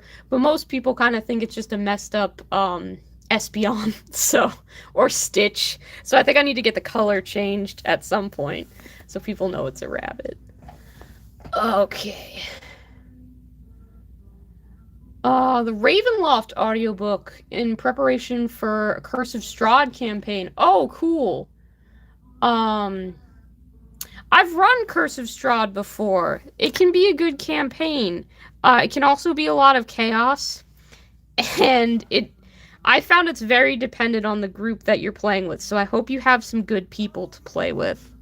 I actually just today got invited to a new Curse of Strahd campaign, so I'm pretty excited. I have to decide what kind of character I'm gonna make. I have not heard of the Infinite and Divine. That sounds interesting. Oh wow, been playing with them for 10 years. That's longer than I've known that D&D was a thing. So congratulations on that as a long-standing group. That's really cool.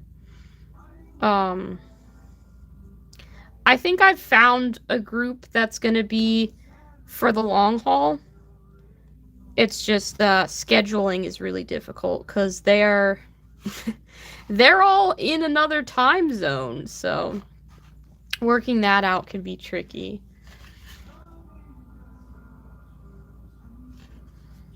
But yeah, I guess I need to make a new D&D character. Should be fun. I actually have this video idea because I have a custom miniature made of one of my D&D characters, the one that's like uh the most important, like the one that I had the deepest connection to and was in a campaign for the longest time with, that I really want to paint up and talk about at some point. So I'm excited for that, but I think I might make a goofy character for this next Curse of Strahd campaign.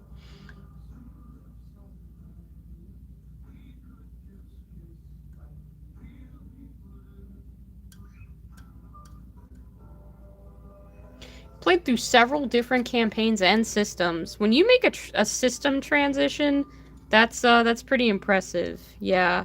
Some of my some of the people I play with are vehemently against Roll20's interface, and it's quite fun to see.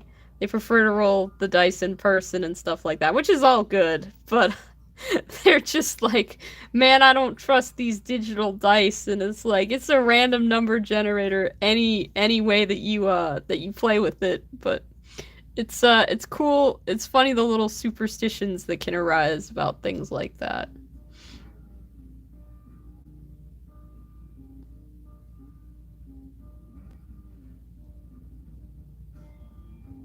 Ooh, Necromunda Blades in the Dark mini campaign. That sounds cool. Fate bot that gave out bad results. Yeah. And Negan, that sounds like an interesting book. I might have to give that one a check out. I'm currently like, I have been so bad about reading in 2021 that's one of my goals for 2022 is to read more. And I'm currently making my way through the novelization of one of the Chinese animes that I got really into. And then I have another book by the same author to get through. And then once I've finished both of those, I can read something new or different. I think one of my friends is going to recommend me one of the books in the Discworld series by Terry Pratchett, and I think that's going to be one of the series I check out this year because I never got around to that one. But it seems very much beloved by a lot of people.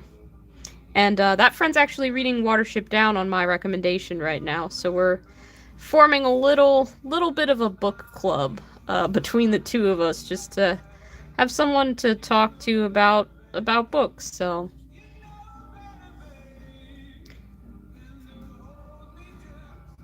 off with since 1996. Damn.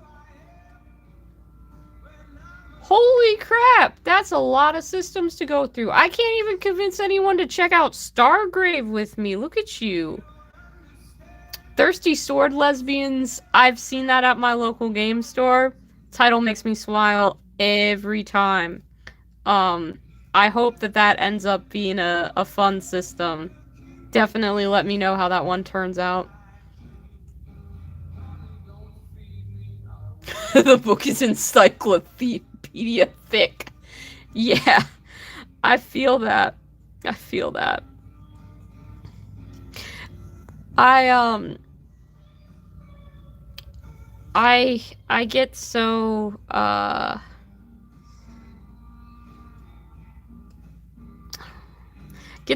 interested in new RPG systems and then never get around to actually learning them. I just read the flavor text and I'm like, this seems like it would be really cool.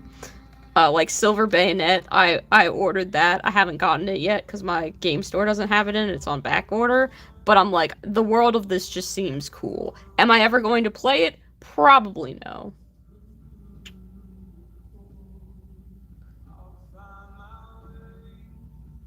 I'm glad that Terry Pratchett was trans inclusive. That's important. Definitely trans rights on this channel. Uh, ain't none of that. Ain't none of that hatred up in here.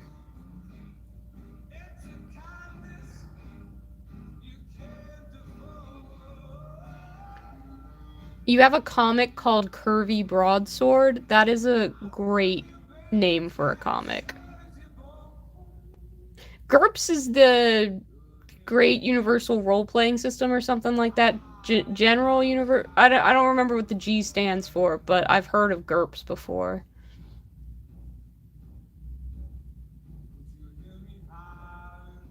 Generic Universal Role-Playing System. Cool. Got it. One of the DMs that I was a player in a campaign for, she's bought like so many different RPG systems, and when she was talking about GURPS, I was like, I didn't know what that was at first, but I thought the word was funny, so that was one of the ones that stuck in my head. I really hope I get around to trying out some stuff that isn't D&D in the future, because a lot of the, like, non-Warhammer games or non-D&D games that I've played, I end up liking more than I expect to.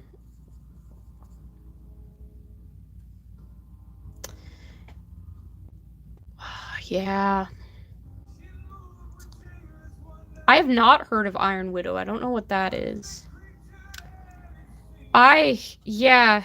I think a lot of people are having trouble reconciling the part of their past that enjoyed Harry Potter as a kid, with, like, knowing the person who created it just isn't a good person. And it's not like an H.P. Lovecraft thing, right? Where you can just be like, well, he's dead now, and, you know, nothing I can do about it. Nothing really affects that. But you see someone that you used to, even if you didn't respect and admire, you looked up to their work or felt something or enjoyed reading it, and now it's just like, this is really leaves a bad taste in your mouth. Yeah. Yeah, there's no nice way of putting that, but it's tough. It's tough. I hope that, you know, new stuff that you get invested in doesn't turn out, has, like, creators who are trans inclusive and supportive, or just not terrible people. Or if they are terrible people, they just keep it to themselves, and you never have to know.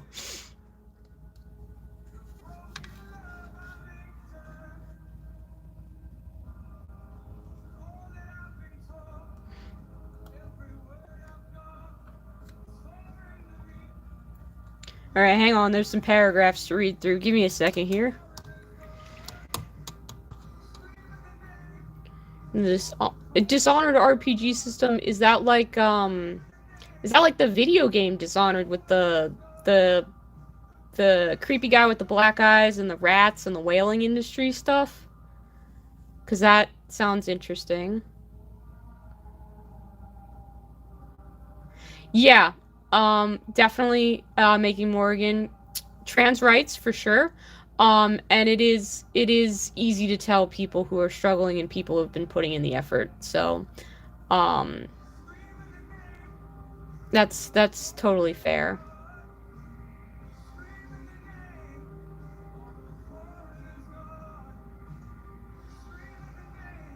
Yeah. I mean, looking back, sure. That is pretty obvious, but, like, I read Harry Potter as what, you know, at the time I thought I was a straight white kid, and nothing about it stood out to me, because, you know, I read it as a child and I didn't exactly have knowledge of some of these things. You know, not everybody's from the same experience, and things that would stand out as clearly wrong to one person are just easily, like, ignored by another, and unfortunately um I didn't have a very broad worldview as a kid, and was not fostered in uh a very inclusive household. So a lot of the stuff I can understand how it just would pass you by and you wouldn't even notice, because I mean, none of that stuff stood out to me as a kid. Harry Potter wasn't one of the series that I was super into. I definitely read it though, and it didn't strike me as odd. I'm sure if I went back and read it now it would, but I didn't have a critical eye as a kid, so there's not a lot I can say about that. I was a child. I'm not gonna. You only know what you're raised with for a while. You trust that the people uh teaching you things are teaching you what you need to know, and then you get a bit older and a bit smarter, and you realize that's not always the case. And I don't blame anybody for, what they thought as a kid. Being a kid, you're learning, you're growing, you're trying to figure stuff out. Um, so, I mean, when I was reading Harry Potter, I wasn't even aware of like literary analysis and authors trying to teach you things through their books, really.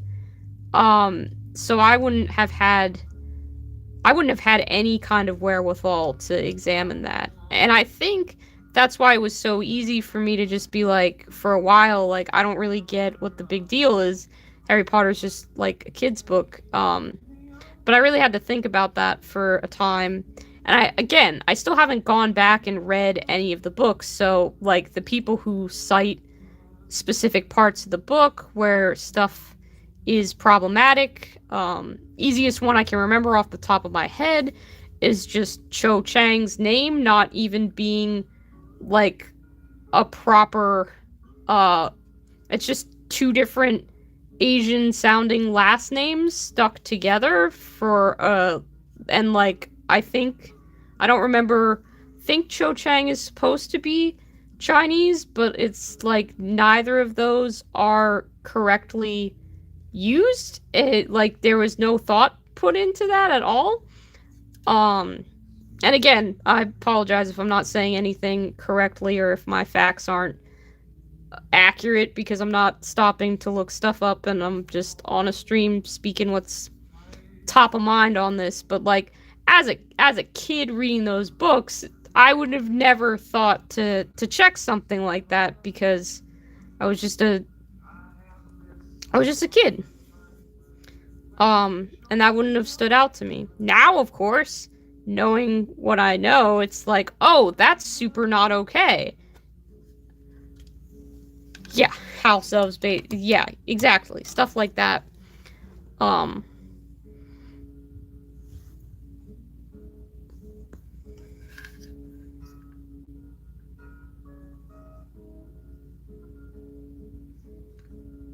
And we're lucky now, to be in a world so full of other books by authors of so many different cultures and backgrounds, that there's so much of a choice out there. Um, Again, I don't read as much as I should, but there's quite a lot of different perspectives that I should get around to looking at.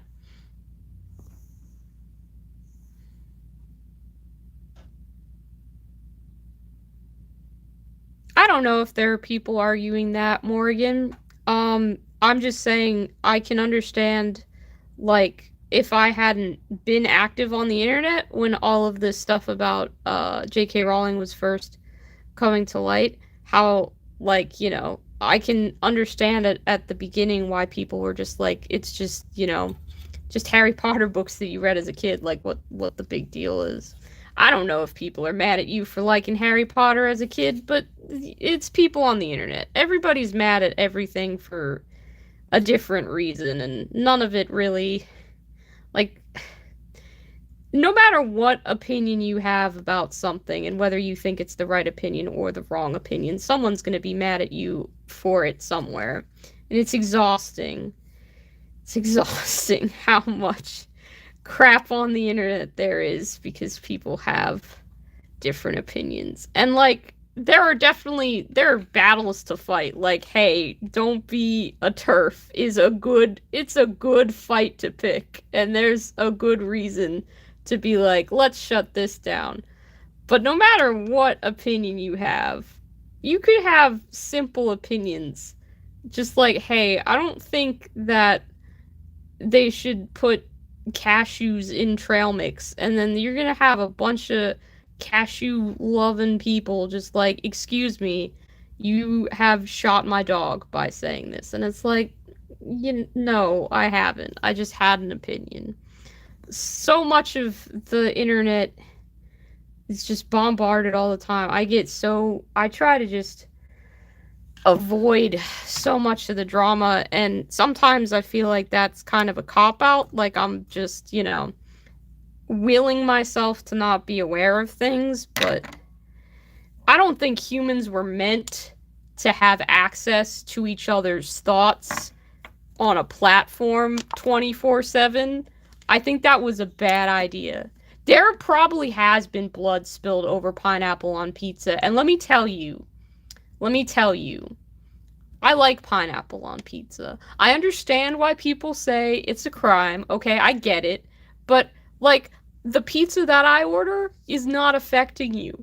I am not out there forcing anybody else to put pineapple on their pizza. I like it. If you don't, that's fine. We can order a half and half pizza and everybody can be vaguely satisfied. At the end of the day, it's Papa John's, okay? We are classifying it as food and eating it because we don't want to cook for ourselves. Who cares if there's pineapple on it or not? I will try to avoid telling that to an Italian GMJ. Yeah, go ahead. You can unsubscribe to me for liking pineapple on pizza. If that's what I'm gonna get canceled for, then that's fine. I'm pretty sure I already said in one of my videos that uh I do break spaghetti in half, but it's because I only have one pot right now and it's not big enough to accommodate the spaghetti, and I need it to boil faster, okay? So I do take the noodles and I do snap them and throw them in the pot because it's faster and I'm lazy and I just want to eat my pasta with my garlic bread. I know it's crimes. Hang on, let me go put the music back on. Let me go flip the record again. Yeah.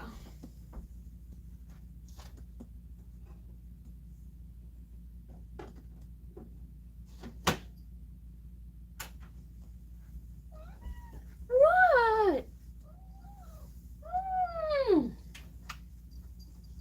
Cat, cat, cat, cat, cat.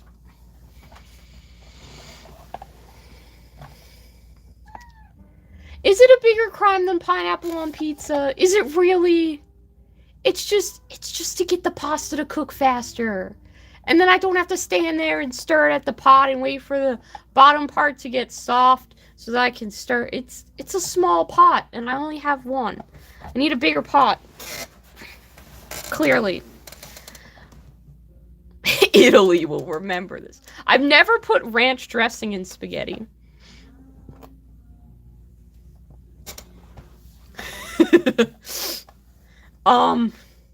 So I don't know if this is a actual Polish thing or just a thing that my dad told me was Polish, but he used to eat pickles with spaghetti and said that that was a Polish thing, and I don't know if it's true or not. But he did that fairly consistently.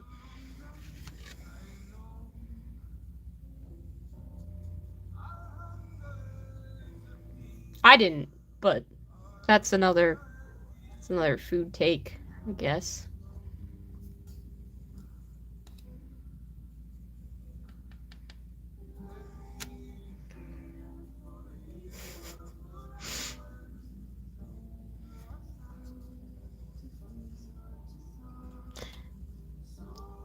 chopped pickles with egg noodles? Yeah, seems reasonable.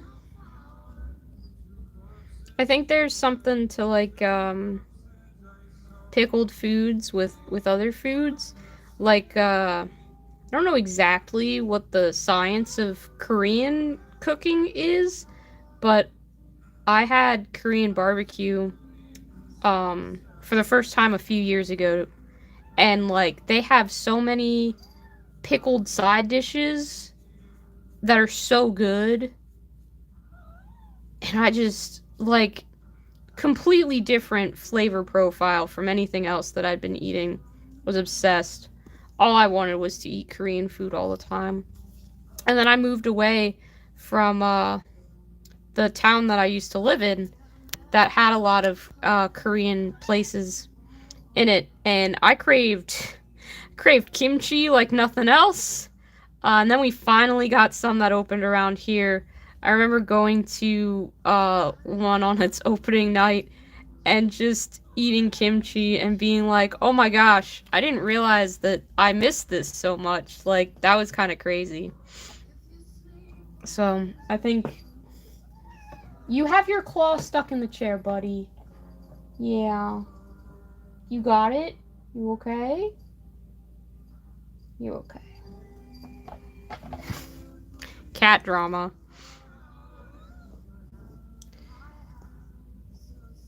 Yeah, pickled stuff in Japanese cuisine as well.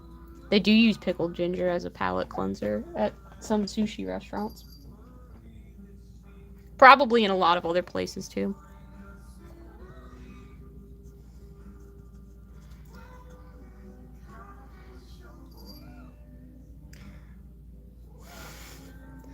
I know, heck. Usually I've gone to bed by now. Usually no. It's not quite 10 o'clock, so I don't know why you're so fussy. Why are you fussing? It's not near 10 o'clock. It's not that late. It's not bedtime yet. Hector is he is right by the base of my chair, meowing for attention yet again. We were doing so good, you'd left me alone for like a solid 45 minutes.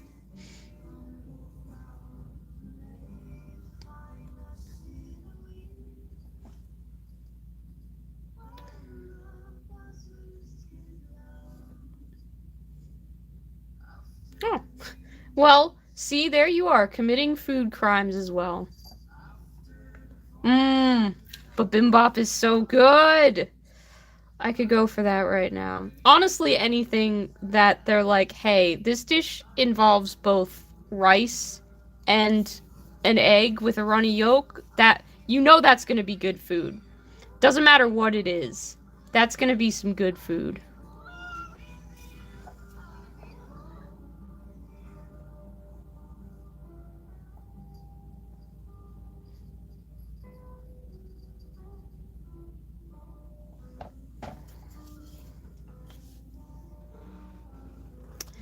Yeah, Hector is once again asking for all of my attention. Sorry, guys. I should have put Hector in as a co-streamer, because clearly this wasn't a stream where I paint miniatures. This was a stream where Hector demands attention. Hey! What up, Goobs? He is a fun buddy. How you doing, man? Thank you for coming to the stream. Happy New Year. We are doing food crimes. That's what we've been talking about. I'm going to be taken away by the pasta police for breaking my spaghetti before cooking it. And then some people say that pineapple on pizza is a crime. Others disagree and say that it's a valid interpretation of pizza. Depends.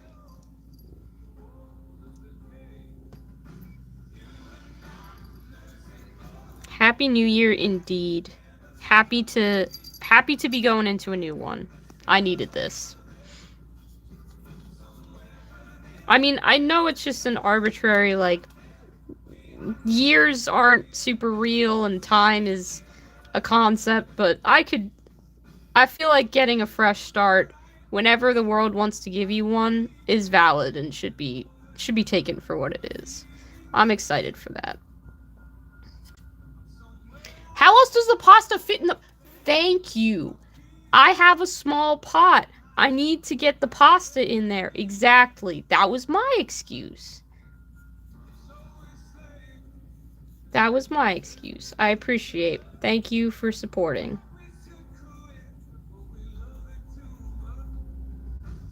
Hashtag fresh start indeed. Yep. Maybe I should have started a hashtag. I'll get a hashtag started for something else. Something more chaotic than fresh start.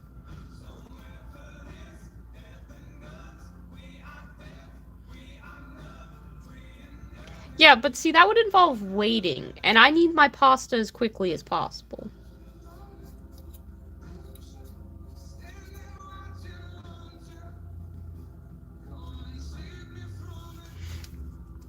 Okay, Negan, I promise you, the next time I make spaghetti, I will wait for the... I will not break the spaghetti. I will wait for it to soften. I will do it the correct way. As quickly as possible. Yeah, okay. That pun can stay. I like that one. A+, gold star, GMJ.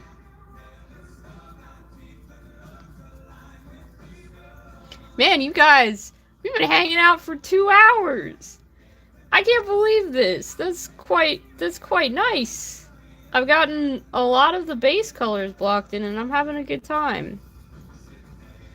I appreciate you all for sticking around so much. Okay. Okay, so if you want the ultimate, see, I only have one pot, as I've mentioned right now, like 82 times. So, in terms of the sauce, I just pour, like, I just wait until the pasta's done cooking. I pour a little bit of cold sauce from the fridge into the bottom of the bowl and just kind of mix it up with the pasta, trusting that the heat from the pasta noodles will heat the sauce enough to be an edible temperature. 'Cause like heck am I gonna wait and dirty 2 pots for that. I do have a pan, and I know I could do that thing where I'm like cool and I toss the pasta and the sauce in the pan, but that's a whole other dish that I would have to wash. Honestly, this has been a lot of talking about my spaghetti making habits, which is surprising. I know it's sacrilege, but it's just easy. I know it would be better if I did that, but oftentimes I'm not looking for better.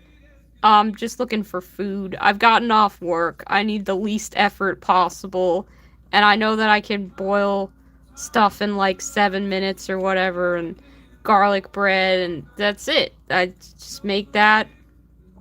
It's easy to clean up. But I know it's not the right way, and if I were like serving spaghetti to another person, maybe I would do it the correct way, but it's just me in my little house who needs a quick meal, so I take some shortcuts. Today I didn't take shortcuts though.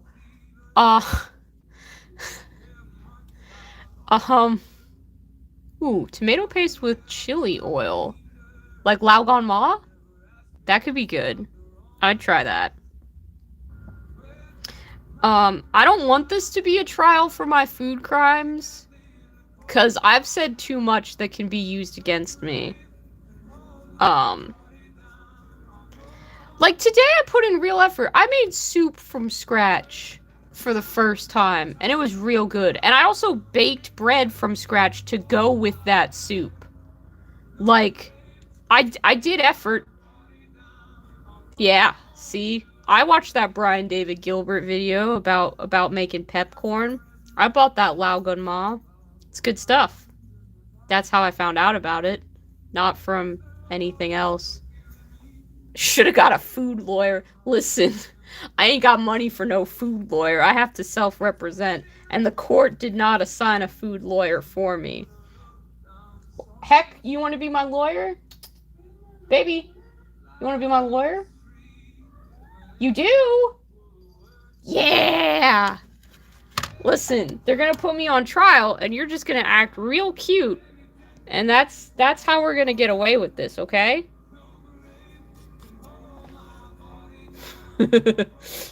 Oh man, look at all you guys putting me on trial for food crimes, and then turning around and offering to represent me. What up with that? No, I don't trust that. You couldn't.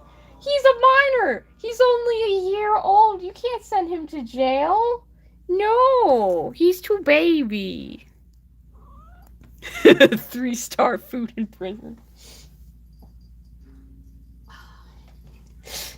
I don't even know what that would. Oh. Yes, apparently I've made a mistake by asking Hector to be my lawyer, because now he thinks that means that he's gonna get attention. He's gonna get attention. That's true. Deliberately poisoning someone is probably a food crime. Say hi to the people, Heck. Say hello to your adoring public. Or sniff the miniature. Please don't get paint on your nose, because you'll get that everywhere. I know you. Oh, gotta switch the music again. I should put the turntable closer to my hobby space. I proceed to not do this.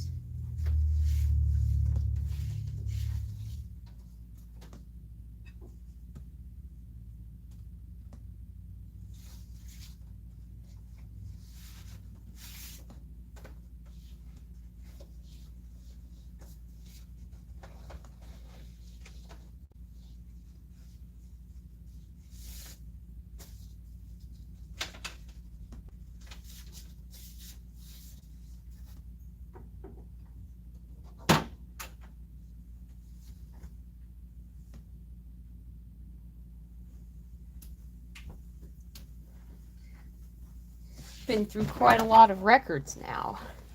Got through both of my Hosier records. We've been through the Over the Garden Wall one.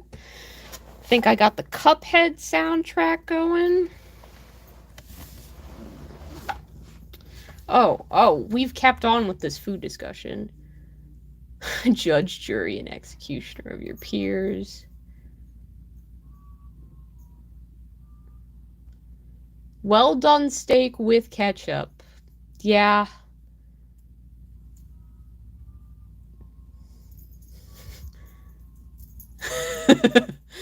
If you want bird steak, I won't give you shit. But ketchup, no. Listen, ketchup is a valid option for a lot of food, but I don't know that it goes with steak so great.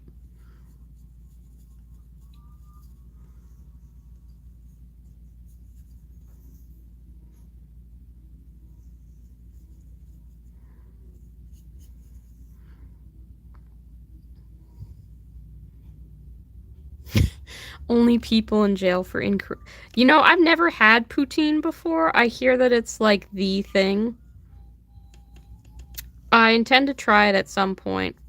Because it's like fries with gravy, right? That's what poutine is? I'd eat that.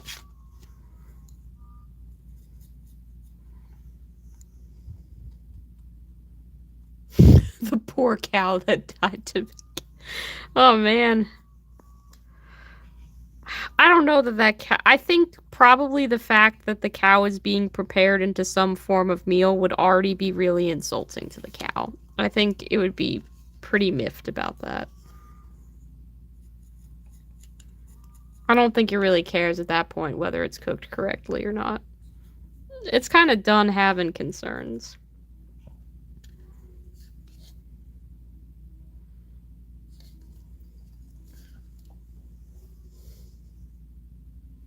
Fries, gravy, and cheese curds. Okay. And you say it's the most divisive thing in Canadian culture.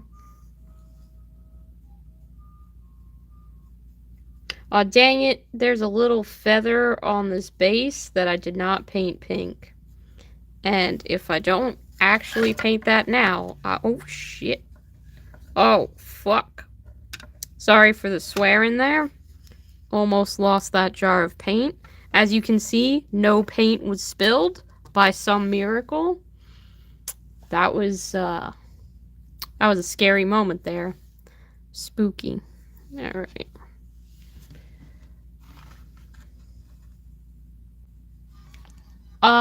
I don't think so, Negan. I do not think I've had one of those.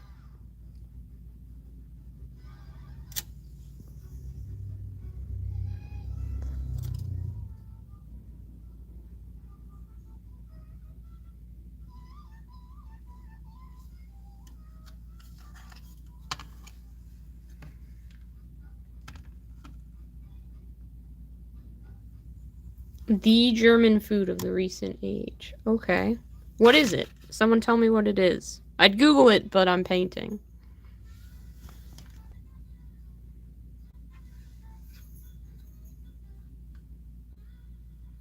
Hello, PJ. Greetings from America. Is it New Year's? Are you in 2022 yet? Is it the future in Italy yet?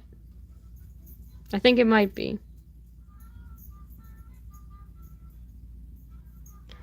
Thank you. Happy holidays to you as well.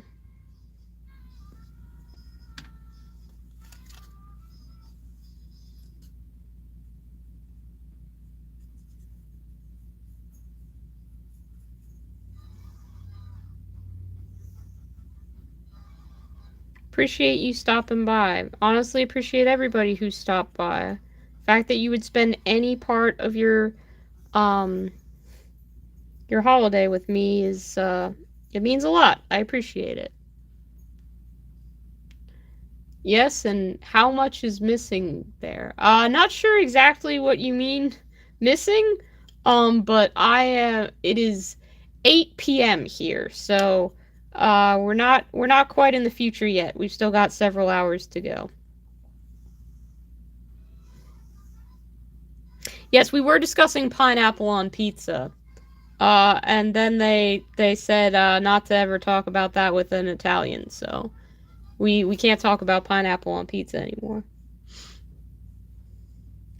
Flatbread stuffed with kebab meat, salad, tomatoes, cucumbers, onions, red and white cabbage, and slathered in either yogurt or garlic sauce with a sprinkle of cheese. Yeah, I would eat that. That sounds really good. Thank you, Negan, for telling me what that was, because, once again, that's food I would want to eat.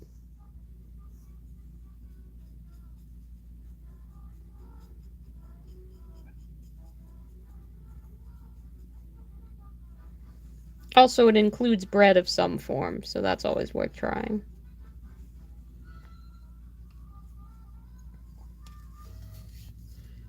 Okay. I think we might have gotten the wood parts done on this guy. Looks like it.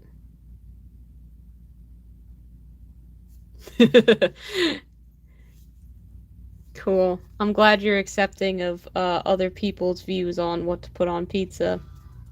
It's the right kind of mentality to have.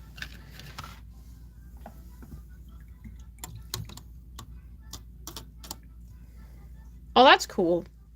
Kebab shops seem pretty nice. I was jealous of all of my friends in Ireland because they have a lot of fish and chip shops around them.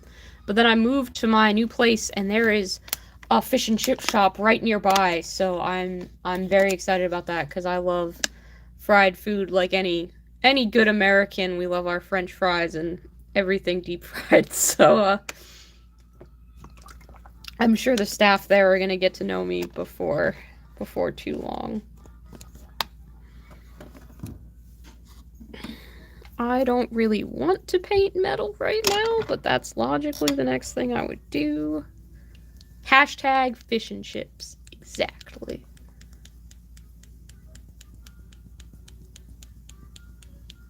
I don't think deep frying the deep fryer is gonna help us out.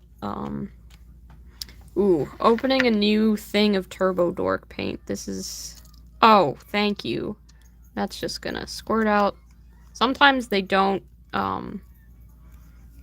come out and you have to shake them a bunch. And more than once I've gotten frustrated and sent paint flying everywhere, which would be really embarrassing to have happen on a live stream.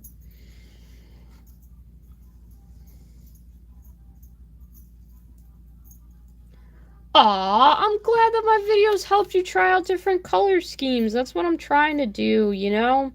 Like, it's cool to paint stuff however you want, and if you want to paint it up like the lore says, or like the sophisticated, what are they called? Like the golden demon painters, and that's cool. But also, you can just do dumb stuff and have fun with it. Like, it's. Any way that you paint your minis is valid. Once you purchase that plastic, it is yours to do whatever you want with. I feel like having fun with it is a totally, totally valid way to spend your hobby time. So you're not gonna see me painting with the box art anytime soon. I like to do fun stuff. So, I mean, just look at this vulture that we're painting. He doesn't look great yet. In fact, these base coats are very ugly. Most of my base coating stage is just me waiting for it to be over so it'll look nice. And this is a particularly gnarly one, but we're gonna get through it together, so he'll come out looking okay in the end. I'm glad you like the vulture. I was gonna make a video about painting him, but I think I'm just gonna paint him up on painting streams, cause, I mean, I'm recording all of this to YouTube in some capacity, but am I smart enough to figure out how to get that footage from YouTube and put it in a video? I'm gonna go with a solid no.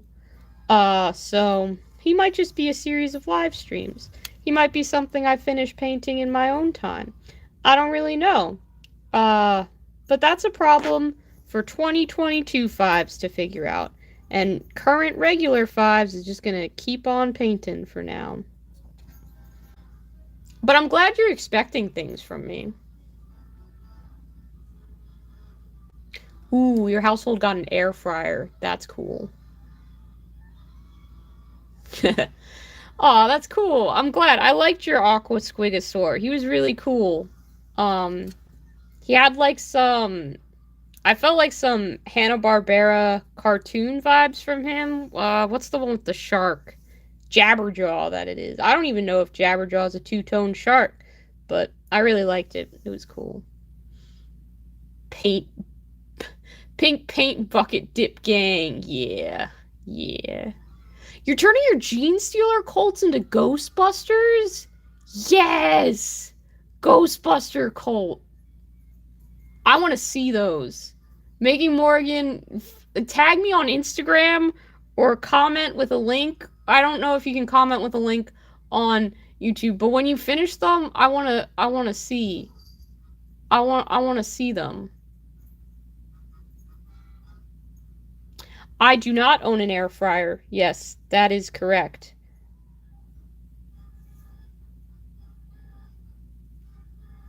Ooh, the color scheme from Fantasia would be cool, but no, I'm actually so the base coats don't accurately represent the final pink because I keep in mind how the Seraphim Sepia tone is gonna affect this color because I always wash like everything that I paint in Seraphim Sepia because I just think it's good barbecue sauce and it makes everything look beautiful.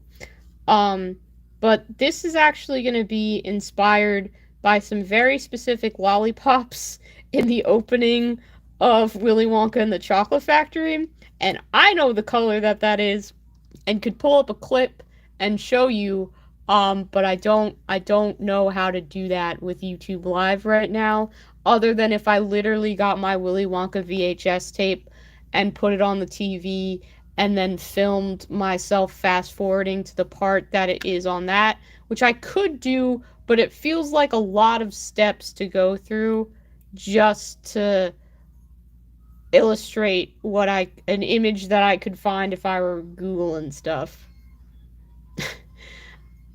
I do not think efficiently, but yeah, it's in the It's in the Candyman song scene.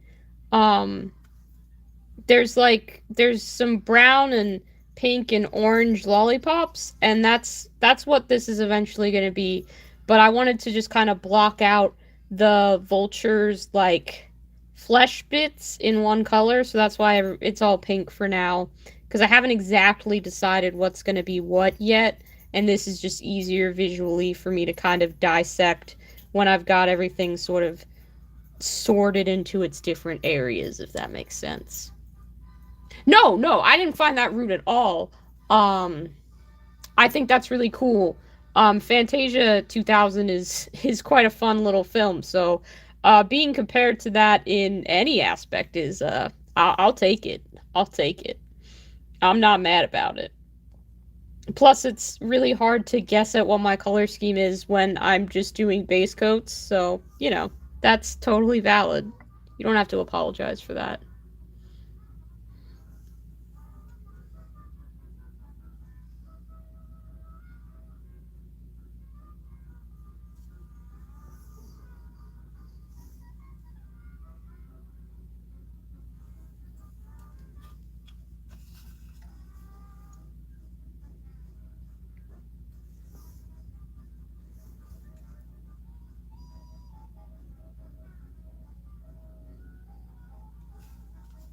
I don't like painting metal. It's one of my least favorite parts of this process. I don't know what it is with just metallic paints, but they're not as nice to work with. Maybe I'll learn how to do non-metallic metal, but I probably won't do that.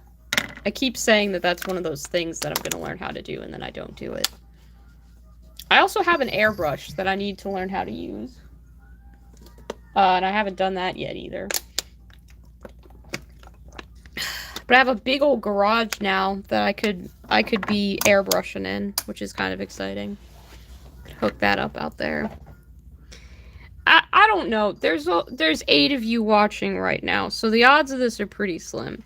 But if any of you listen to a podcast called The Magnus Archives, you would know that one of the things that the characters come across in there is a cassette player, right? And it plays these tapes, these archive records of spooky things that happen. And the further you get into the show, the stranger stuff becomes. And anyway, bought this house, right? I'm in the garage checking it out because the guy left behind a bunch of woodworking stuff. And I'm like, oh, that's pretty cool. Let me see what we got here. I don't know crap all about woodworking, but I do know not to say no to free stuff. There is a cassette player in that garage. Today, I'm out there and getting some thumbtacks because I saw those when I was doing my initial sweep and I just needed some. The radio, there is no cassette in the tape player. It can be hooked up to the radio, but it's not. The volume is turned off, and I swear to you, I heard muttering coming from the speaker. I put my ear up against it. There were sounds, guys. There were voices. I tried to turn the volume up, but just got static. And then I turned it back down, and there were voices again. And then I was like, that's not okay. So I just unplugged it and decided not to think about it. Because it was creepy. I don't know what to do about that. Might have a haunted garage. Could be a haunted garage. Don't know if it's made its way into the house. Frankly, I hope that it hasn't. Haunted cassette. Well, I mean, with my love of VHS tapes, it would kind of track that, if anyone was gonna pick up a freaking haunted cassette tape player, it would be me. I guess I could plug it back in and see if it does it again and try and get it on camera or something like that. But you know that ghosts don't like to be on camera. And also, like, it looks like this guy rewired it to plug into his garage and did not do a good job because all of the wiring is exposed and it does look like it will kill me. So, not sure what to do about that. We're talking about something else. PJ, you had a question about efficiency. Do I get worried about the time invested and the results obtained? No, I don't. Um, I have anxiety about most things in life. Like, I literally have that as just a thing that I live with. And painting is one of, like, three things that actually calm me down. Um, and, like, when I'm painting, I'm typically just not anxious about things. So, I try and paint as much as possible. Doesn't really matter what I'm working on or how long it takes, because this is just time I get to be calm. It's time I get to relax and not have to focus on all the stuff that's um almost constantly stressing me out. So I I really don't care how long it takes me to get something done. Um I'm not a very serious player of the game. I enjoy it, but I wouldn't say that I'm trying to paint stuff up for tournaments or anything like that. I play at the Escalation League at my local store, but you know, um they don't have like any rules that say things have to be painted. They encourage painting, but they don't really care whether the models you're playing with are painted or not. And painting is the aspect of the hobby that I enjoy the most. So I want to spend the most time doing it because it's what I like to do more than anything else. Um, so I don't really worry too much about the time it takes me to do stuff.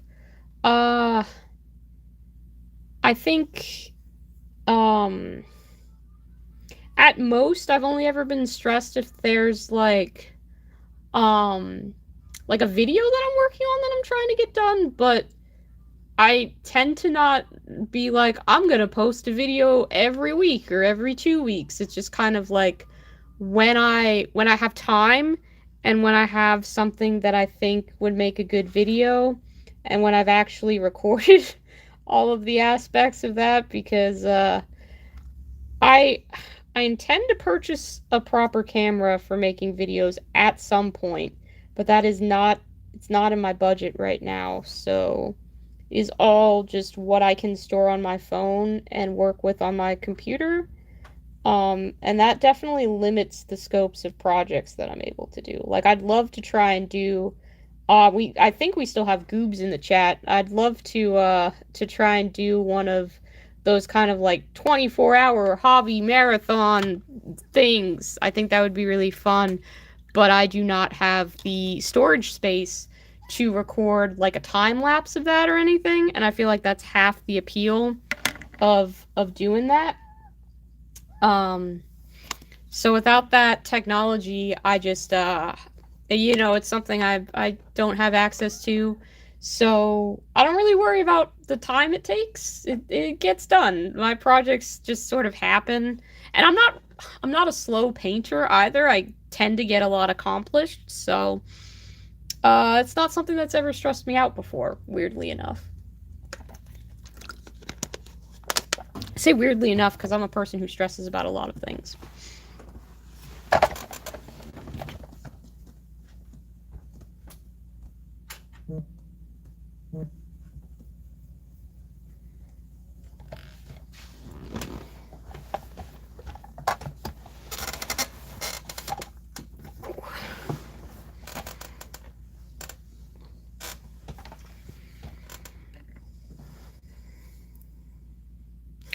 I will. I'll get memory cards one of these days. It's upgrades I plan to make, but little by little. I do. I really love this desk. Like, it's so nice. It's got all these drawers for storage. It's got this part that I can put all the paints in. And I got finally I'm not using a tea tin as a tripod, which I was doing for my first few videos, and that was hell. I kept knocking the camera over, kept getting in the way. I hated it. Oh gosh. Getting this little mechanical arm thingy to hold my phone and future camera, that was a good upgrade. I think it was like $40. Changed my entire relationship to making videos because now I wasn't trying to balance something and paint at the same time. Yeah, cats are gonna walk by. It's not just your cats who get in everybody's way, Brent. This is universal. I gotta get big. I gotta get to be a big channel so I can be a guest star on Paint Bravely, and then Casey can be like, gosh, both of you with the cats. We can just be like, well, clearly you need to get a cat, Casey, so you can have someone constantly interrupting your hobby time. I love Snuffles and Gordon and how much they mess everything up. It's great. It is the dream. And like I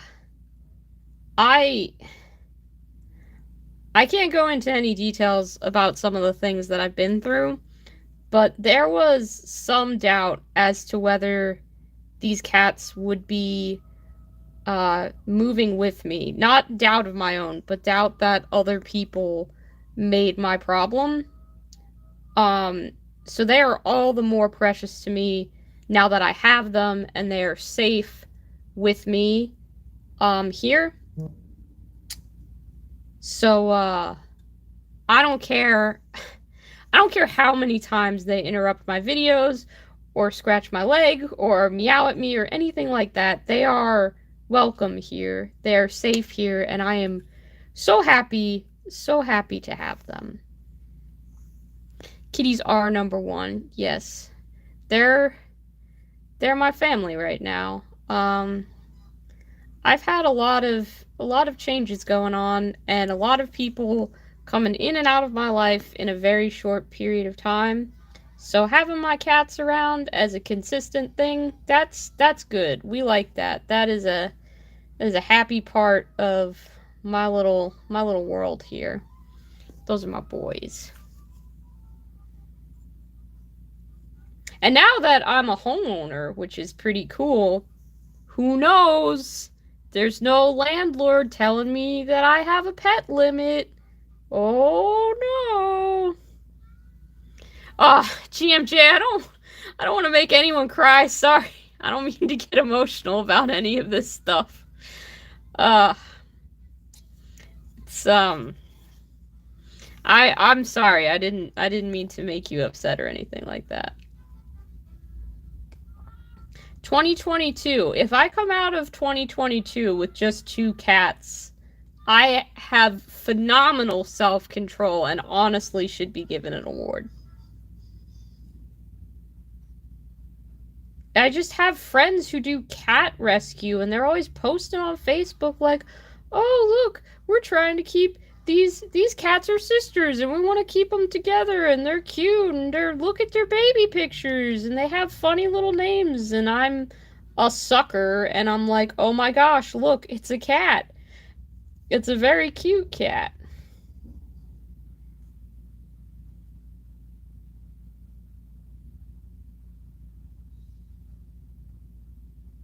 If I have less than 4, I'm doing something. I don't know. 4 is a crowd with cats. 4 is a bit much. 3 I could maybe handle, but I'm not sure. Right now, 2 is fine. Absolutely fine. I just want to make sure I can, handle all expenses, and Hector's got to go in for his yearly vaccination soon. Get vaxxed. Vaccinate your cats as well. Gotta get him vaccinated against leukemia. Make sure he's all healthy and good. So, it's, vet expenses are definitely a reason to keep my number of cats below 5. Below 5. Cats can against feline leukemia. I'm not exactly sure how it works. But my vet was like, hey, they need this shot. And I was like, okay. I'm not a vet, so I don't actually know. I cannot give you advice about pets. I'm just gonna do what my vet told me. If you have questions, about feline leukemia for your cats, please contact your own vet, because I'm not smart enough to give medical advice. And don't even know if this is genuinely something my cat needs, but I'm just gonna do what the doctor told me to do for my cat. I cannot be responsible for anybody's pets or medical advice. Please do not ask me to comment on that. I will get anxious and not know how to answer you, and now I've got metal paint on this wing. Excellent. Fantastic. Gonna fix this mistake before I forget that it's there. Anyway, yeah, 2022. We have cats, we have a house, we have safety, we have a day job that is fine and it can be done from home. So things are gonna be cool for a little while till this job stresses me out, and then we'll figure out what to do from there. But that's a 2022 problem, and I'm still in 2021. Yeah.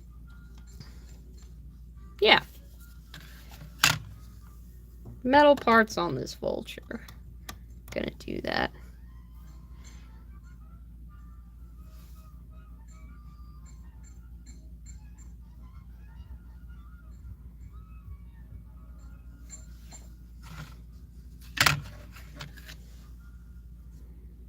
I don't know that humans can get vaccinated against cancer. I don't think we can. See, I'm gonna say something dumb. If Brent's still here, he's an actual scientist. So ask him all your complicated questions. I don't know how to do that shit. I went to art school. I didn't do any smart stuff. Just art stuff. You are talking to us from the future. 3:30 a.m. Sir, or ma'am, or person of non-specified gender. Why are you still awake? It is 3:30 in the morning. I know it's New Year's. But go to bed. Get you some rest. That's so early in the morning. You gotta take care of yourself. All of you should be taking care of yourself. Drink water, get up out of your seat, hydrate, eat food, all that stuff. All of the stuff. 3:31 for you as well. What are you doing? No! Go to bed! Your minis are... Dude, it's just 3 a.m. Nothing's pain in itself. Jesus Christ.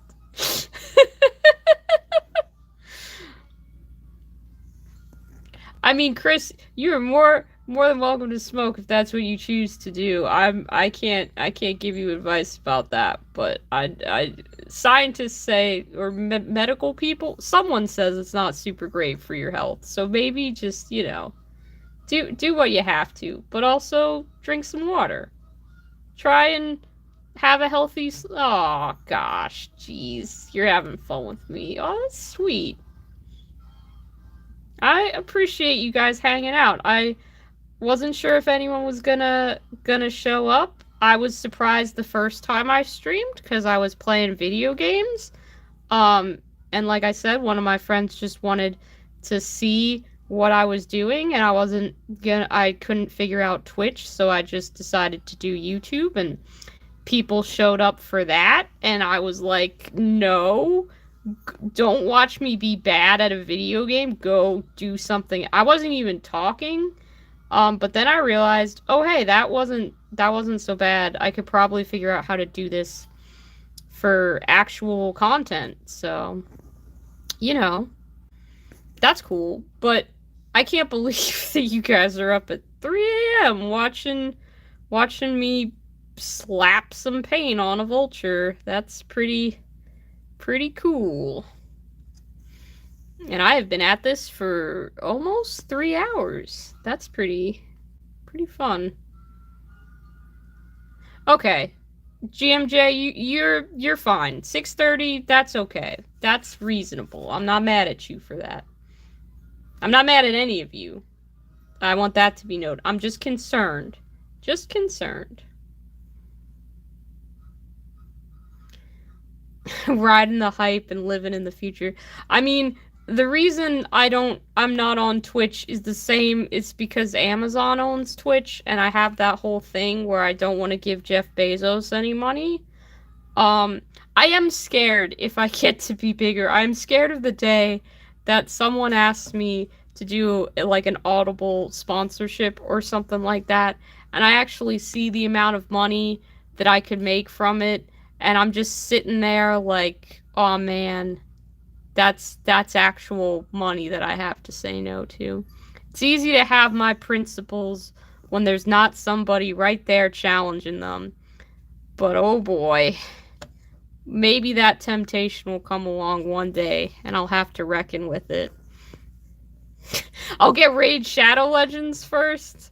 Everybody's pushing that nowadays. I think on TikTok I even saw Jeff Goldblum or someone like that doing an ad read for Raid Shadow Legends. So everybody's just getting that money.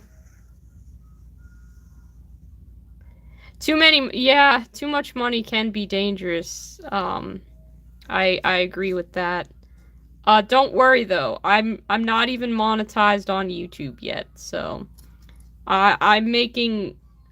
I have a Patreon, and I make a little bit from that, which is very sweet. The people who've decided to support me there, I honestly can't believe that anybody would spend their money on me making little videos, especially since I think I've made one video since launching a Patreon, just because I was moving and had all this craziness going on. But I got really emotional when I started getting patrons. I was pretty surprised by it. But yeah, that's the only money I make from this hobby is from people who have decided that they feel like giving it to me.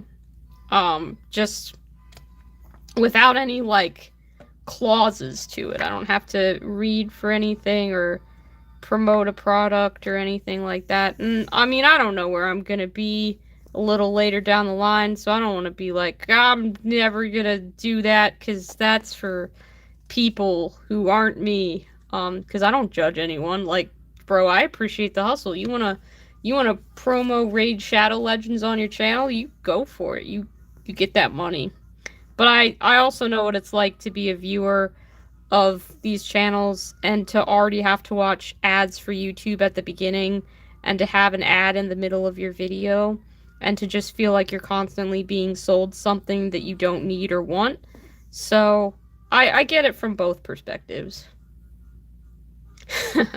Maybe with Brent on his podcast. Yes, I could do an ad read for Paint Bravely the podcast. I feel like a lot of the time I do Paint Bravely the podcast on my channel with some of the color choices that I make. And they're always talking about Warp Fire minis, I think it is, that don't sponsor Paint Bravely, but they mention all the time.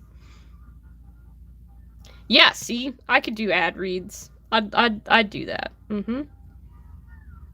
It's easy, you can skip the promo. Sell out.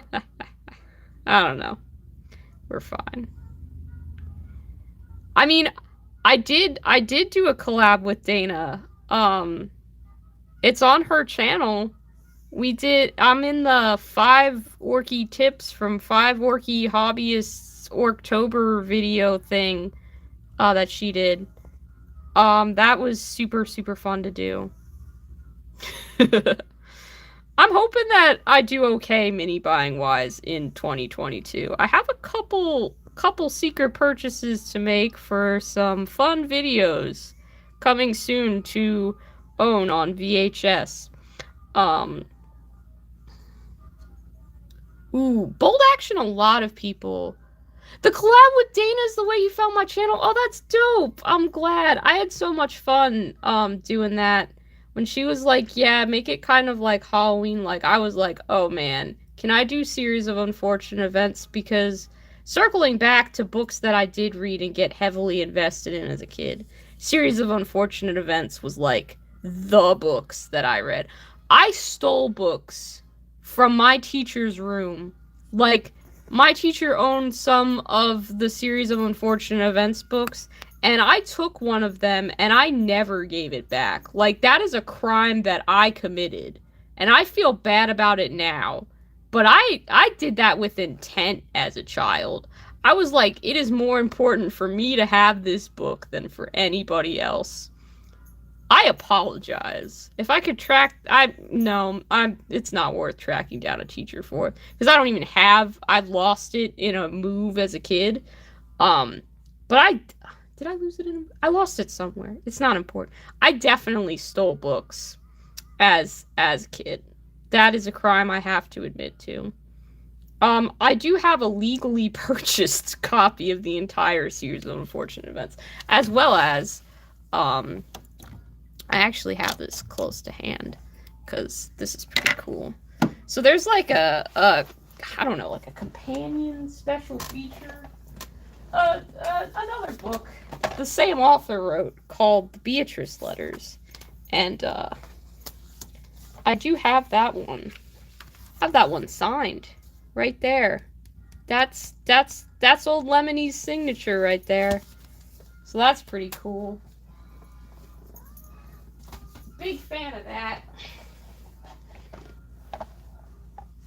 You can't, like, steal books. Books are for everyone.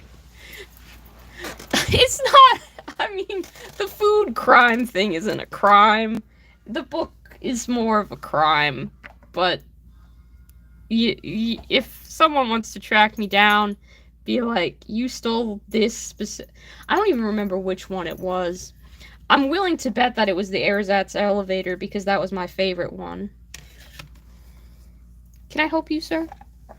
You're not jumping on my hobby desk again.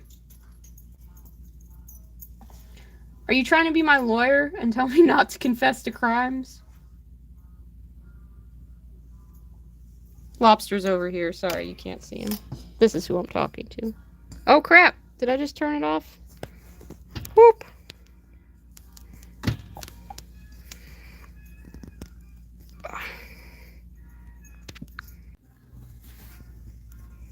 Sorry about that. Hey, gosh, freaking darn it, Lobster. Am I back? Can everybody hear me? I think I'm back. I can't tell. I'm hoping that you can hear me.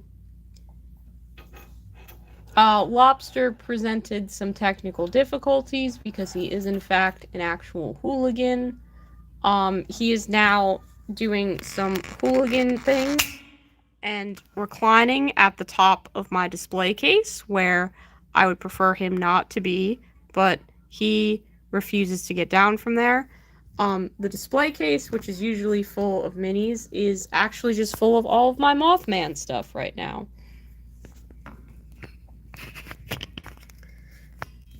Because, you know, who doesn't have a display case full of Mothman collectibles? That should be a part of every home.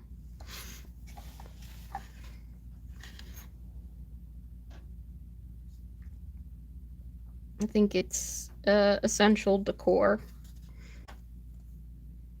Appreciate you guys for sticking around. Sorry about that. Again, sometimes with cats, they like to take your technology out.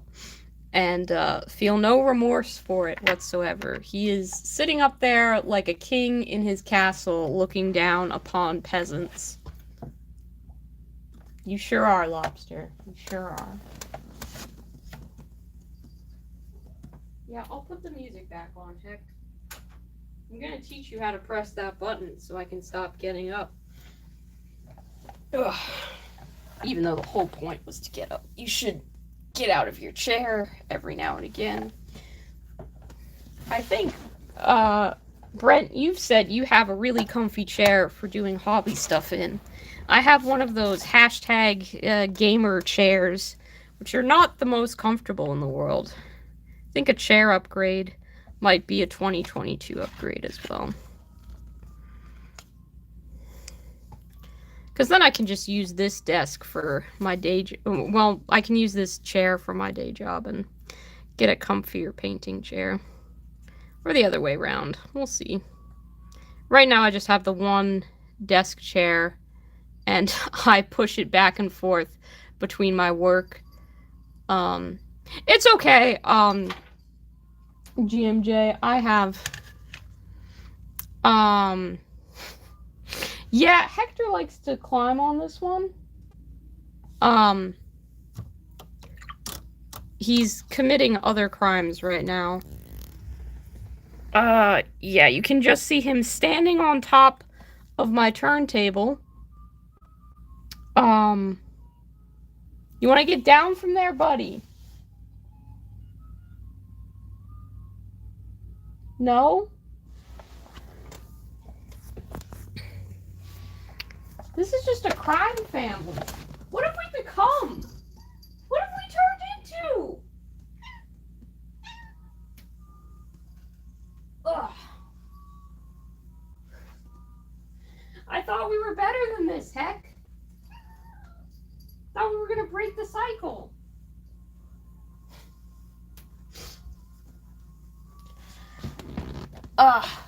Thanks for hanging out, Chris. Happy New Year. Really appreciate your support. You have a good one. See you in the next year. I probably won't be streaming all too much longer either, because I don't think Hector's gonna let me for too much longer be without paying attention to him. And I have been doing this for about 3 hours now, so it's a bit more bit longer than I expected. People stayed around and chatted, which was cool. But Hector is now climbing the back of the gaming chair that you were worried about being destroyed by cats. So, well, just to let you know that is a self-fulfilling prophecy right there. Don't you worry none about that. He's taking care of it. Absolutely.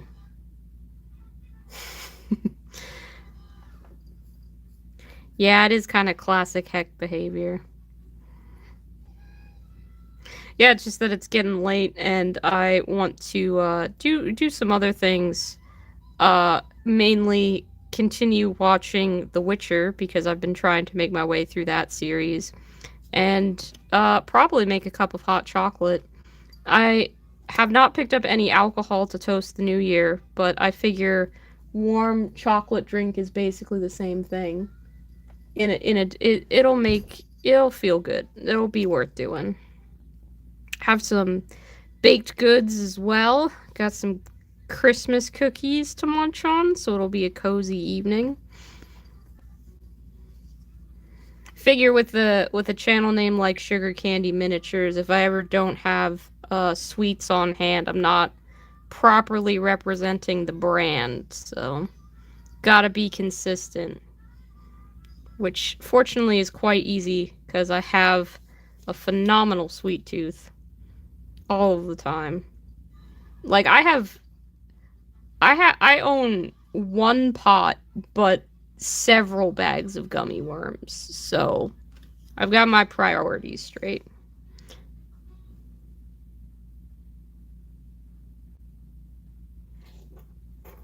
Try to make one of the top 9. The sites and apps take ages to generate them. Not sure what you're talking about there, Negan. Sorry that it's taking so long, though.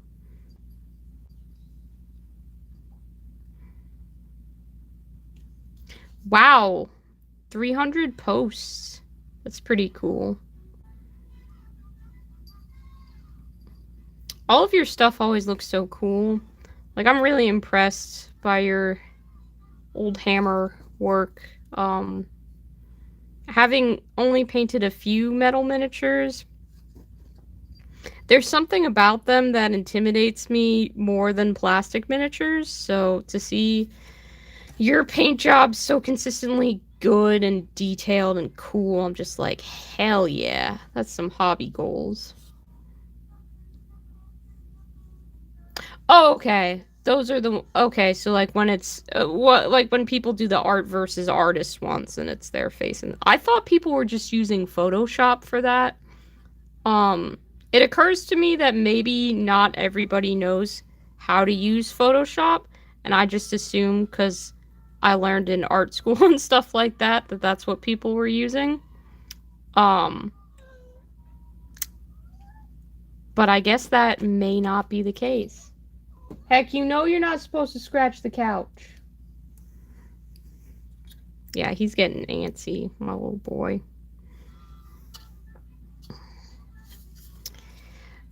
I will continue painting. You need your metal spike on your head painted. Okay, that's fair. Yeah, I couldn't tell you what my 9 most liked posts either. Okay. So the app thing like analyzes the data for you as well. That's pretty cool.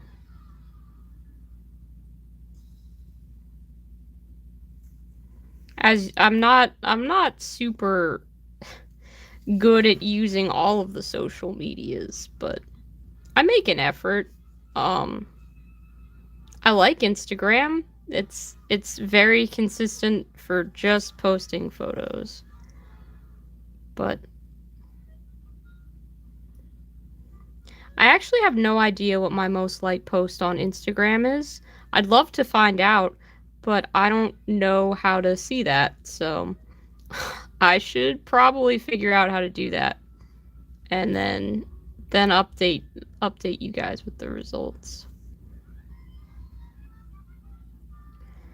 I mean, people like to see work in progresses. Clearly. I mean, you guys have hung around for hours watching me start painting a miniature. That's pretty cool. I think there's something about work in progress. It's kind of like when drawing and you're like, "Man, this sketch looks so good." And got a lot of attention, and then you're like, I can't wait to do the finished piece, and you post the finished piece and it doesn't get half as much attention. I think people like to see the potential more than the finished piece sometimes. I don't know why that is, but it seems pretty consistent across multiple platforms.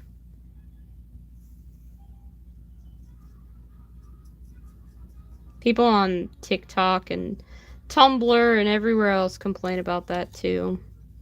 That their works in progress get much more attention than their final pieces.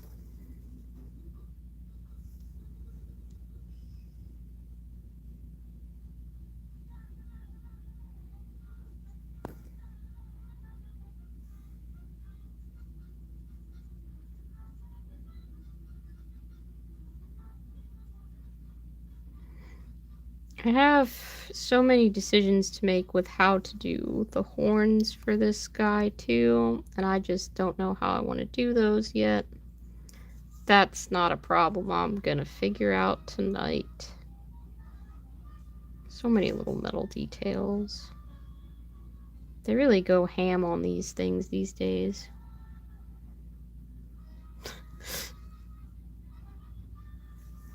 Okay, fair. Searching your top 9 posts, yeah, that makes sense as a way to figure out which one is your most liked. Respect.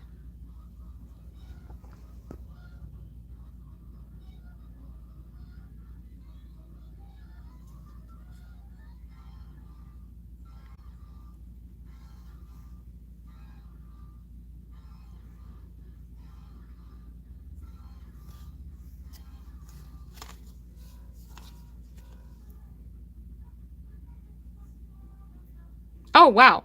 You searched mine. I thought you said that you were searching your own to figure out what your that's how you did it for me? That's very sweet. I like the Zote one with the artwork. I was proud of that. It's just a color scheme, which is sad that it's not an actual finished painted version. But I like that drawing that I did, so I'm fine with that. That was a good. I enjoyed painting that Zote and repainting that Zote. So yeah, I'm happy with that. I'll take it. I'll take it. Haven't used that Zode in a game of Blood Bowl yet. Really need to do that. You'll send me the top 9? Thank you. I can make an Instagram post about it or something. That's very sweet. You should also send me the app that you're using so I can do it myself next time and not be such a dum-dum. Would appreciate. Can look sophisticated and like I know what I'm doing. And the only people who will know are the people that have watched this stream. Be like, oh, Negan helped you do that. You didn't know how to do that on your own. You didn't use Photoshop for that. It'll be our little secret. It'll be great.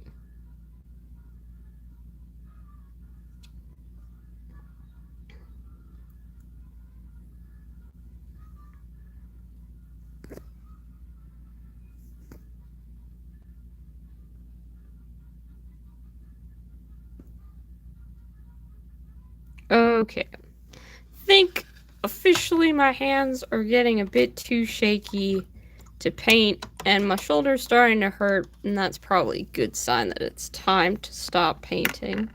So let's take a look at how far we've come.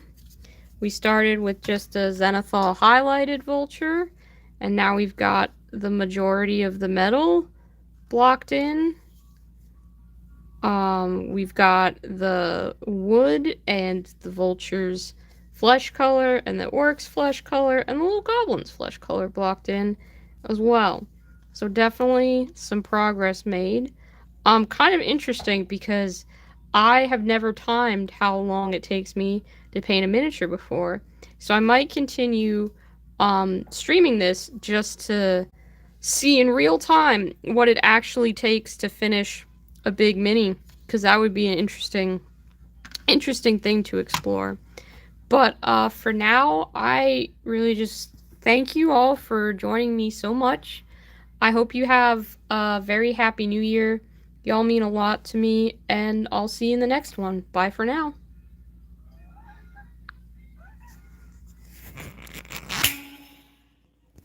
And bye from Hector, too, who had to come over and say goodbye. Yeah? Can we say goodbye for real now? Oh, you want to say Happy New Year first? Okay. Happy New Year from me and Heck, and also goodbye.